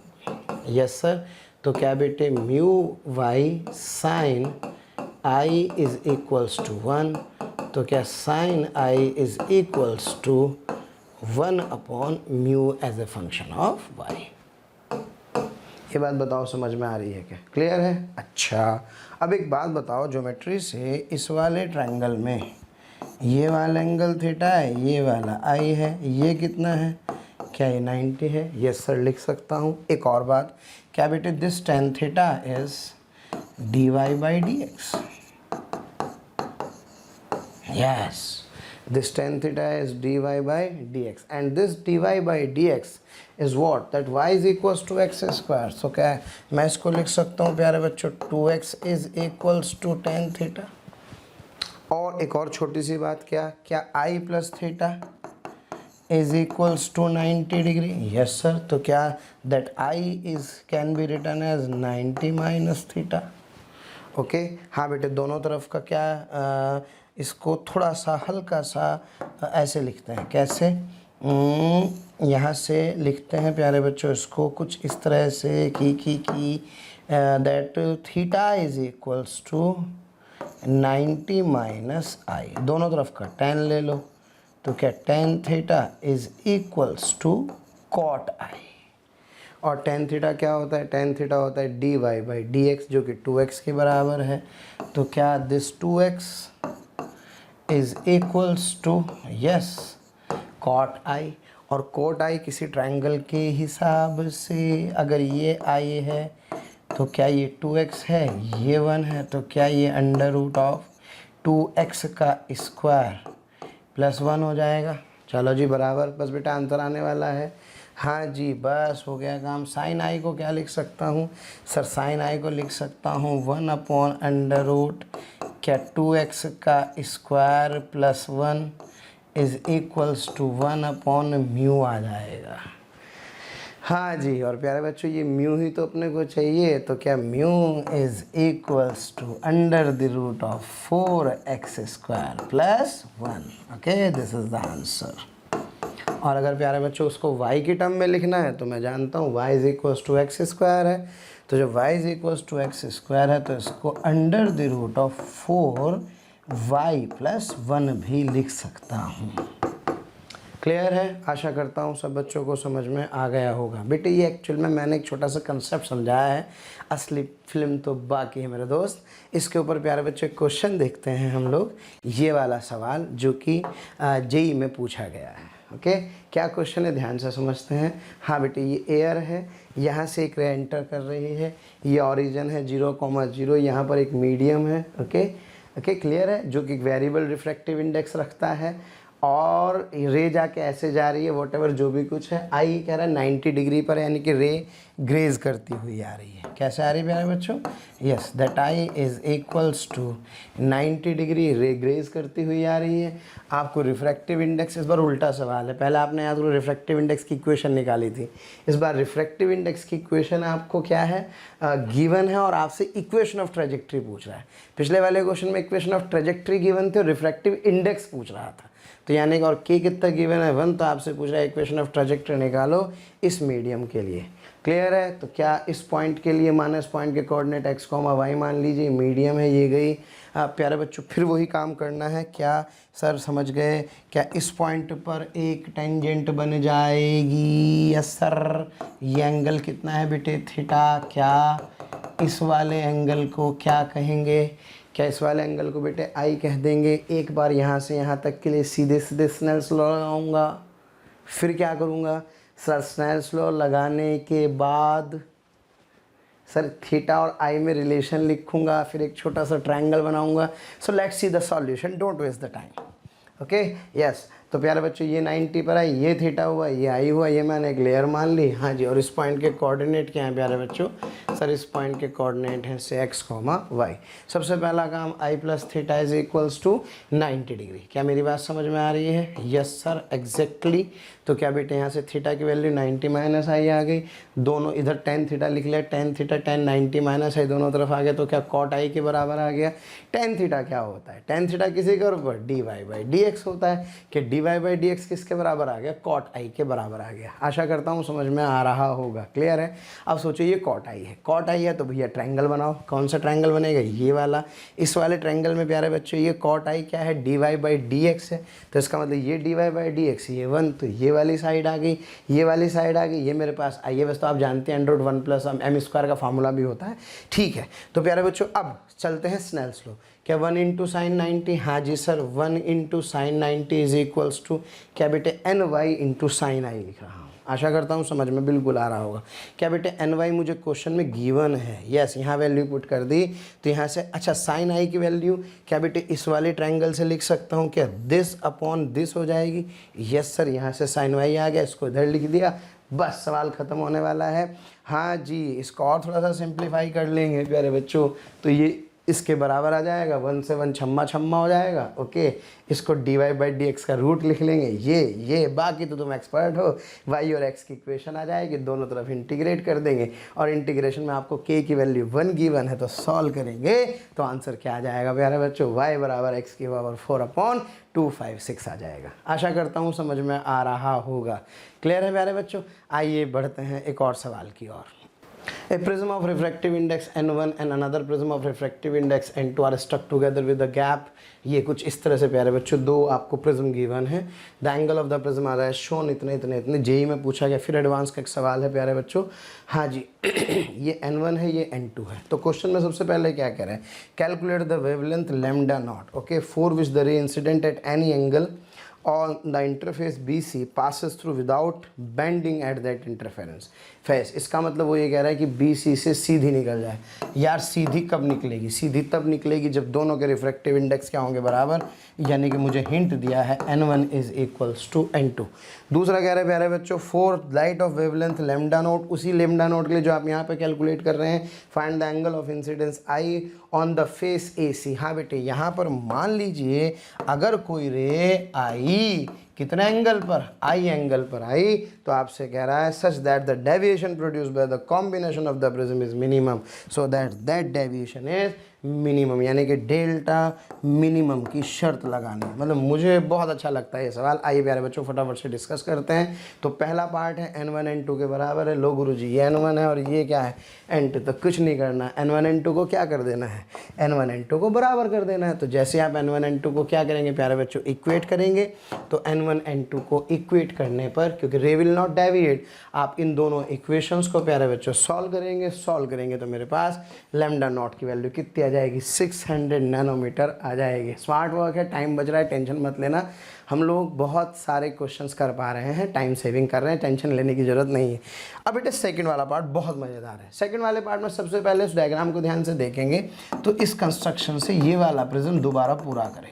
जब ये प्रिज्म पूरा करोगे, इक्विलेटरल प्रिज्म है क्योंकि ये 60 है, ये 60 है, तो ये 60 बन जाएगा। मज़ा आ गया। ओके, और सब बच्चे जानते हैं मिनिमम डेविएशन में R1 R2 a/2 के बराबर होता है, तो बेटे 60 डिग्री आ जाएगा। और ये एंगल ऑफ प्रिज्म कितने डिग्री आ रहा है? 60 डिग्री आ रहा है।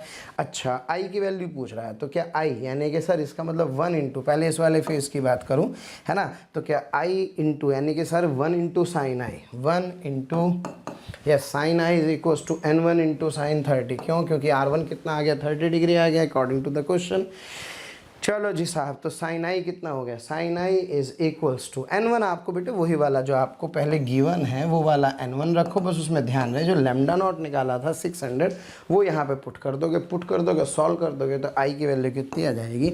साइन इनवर्स 3/4 आ जाएगी। और मिनिमम डेविएशन की कंडीशन में याद रखें प्यारे बच्चों, क्या सर आई बराबर ई होता है और R1 R2 के बराबर होता है जो कि a/2 होता है। तो एक रिजल्ट ये वाला और एक लैम्डा नॉट की वैल्यू दोनों इसके अंदर पुट करेंगे, सॉल्व करेंगे तो अपना आंसर आ जाएगा। आशा करता हूँ प्यारे बच्चों समझ में आया होगा। क्लियर है? चलिए, ये था आपका ज्योमेट्रिकल ऑप्टिक्स और इलेक्ट्रो का कॉम्बिनेशन। प्यारे बच्चों, समय की विवशता आप सब हम सभी जानते हैं, है ना, इतना बिजी शेड्यूल, लेकिन फिर भी पूरी कोशिश की, पूरी ईमानदारी बरती गई है, जितनी ईमानदारी कर सकते थे, जितना समय मिला। बाकी विश्वास कीजिए, मेहनत में कोई कसर नहीं है, ना कभी होगी। आप भी मेहनत करते रहिए। आपके रिज़ल्ट के लिए बहुत बहुत शुभकामनाएँ, बहुत बहुत ईश्वर से प्रार्थना कि आपका रिज़ल्ट बहुत ही बढ़िया हो और आप भैया IIT बॉम्बे में कंप्यूटर साइंस लेकर के बैठे हैं। क्लियर है? तो ये था प्यारे बच्चों आपका course, crash course, advance crash course, और मैं आपका अमित वर्मा आपके लिए, आपके एग्ज़ाम के लिए प्यारे बच्चों शुभकामनाएं प्रेषित करता हूँ। आशा करता हूँ आपका सिलेक्शन 100% हो। Okay, all the very best प्यारे बच्चों। ओके, यस, और आप सफल व्यक्ति बने, जीवन में सफल हों। आप जहाँ भी रहें वहाँ अपनी, अपने परिवार की, अपने समाज की, अपने देश की खूब अच्छे से सेवा करें और सेवा करके अपने देश का नाम प्यारे बच्चों रोशन करें। एक छोटी सी बात मैं कहना चाहता हूँ, प्लीज़ देखिए, अध्यापक सब एक जैसे होते हैं। किसी अध्यापक के लिए अच्छा या बुरा बोलने का हमें कोई अधिकार नहीं है। हर व्यक्ति अपनी तरफ से प्यारे बच्चों बेस्ट एफर्ट करता है। So remember that always bow down your head before those who teach you to raise your head before others. हमेशा प्यारे बच्चों उसके सामने सिर झुकाइए जो आपको दूसरे के सामने सिर उठाने के लायक बनाता है। अच्छा बोलिए, मीठा बोलिए, प्यार से बोलिए, है ना, और एक अच्छे समाज का निर्माण करने में प्यारे बच्चों सहायक होइए। क्योंकि मैं ये जानता हूँ कि जो मेरे बच्चे ये एडवांस वाले हैं यही देश के उच्च पदों पर आसीन होंगे, और स्वाभाविक है यही IAS होंगे, यही PCS होंगे, ये बड़े बड़े IT सेक्टर्स में होंगे और ये बड़े बड़े लीडर्स होंगे। तो इन्हीं शुभकामनाओं के साथ प्यारे बच्चों आपका Amit Verma, AV sir from motion education private limited, ये सभी आपके लिए शुभ हो। प्यारे बच्चों, अगर आपको लेक्चर पसंद आ रहे हैं और मैं आपसे कहता हूं कि आपको लग रहा है कि ये टॉपिक भी सर से ही पढ़ना है और आप उसके लिए कोई आपकी क्यूरी है या कोई भी आपके किसी भी तरह का प्रॉब्लम है, तो आप इस टोल फ्री नंबर पर संपर्क कर सकते हैं। टोल फ्री नंबर है 18002121 799 18002121 1821 799 18002121 799।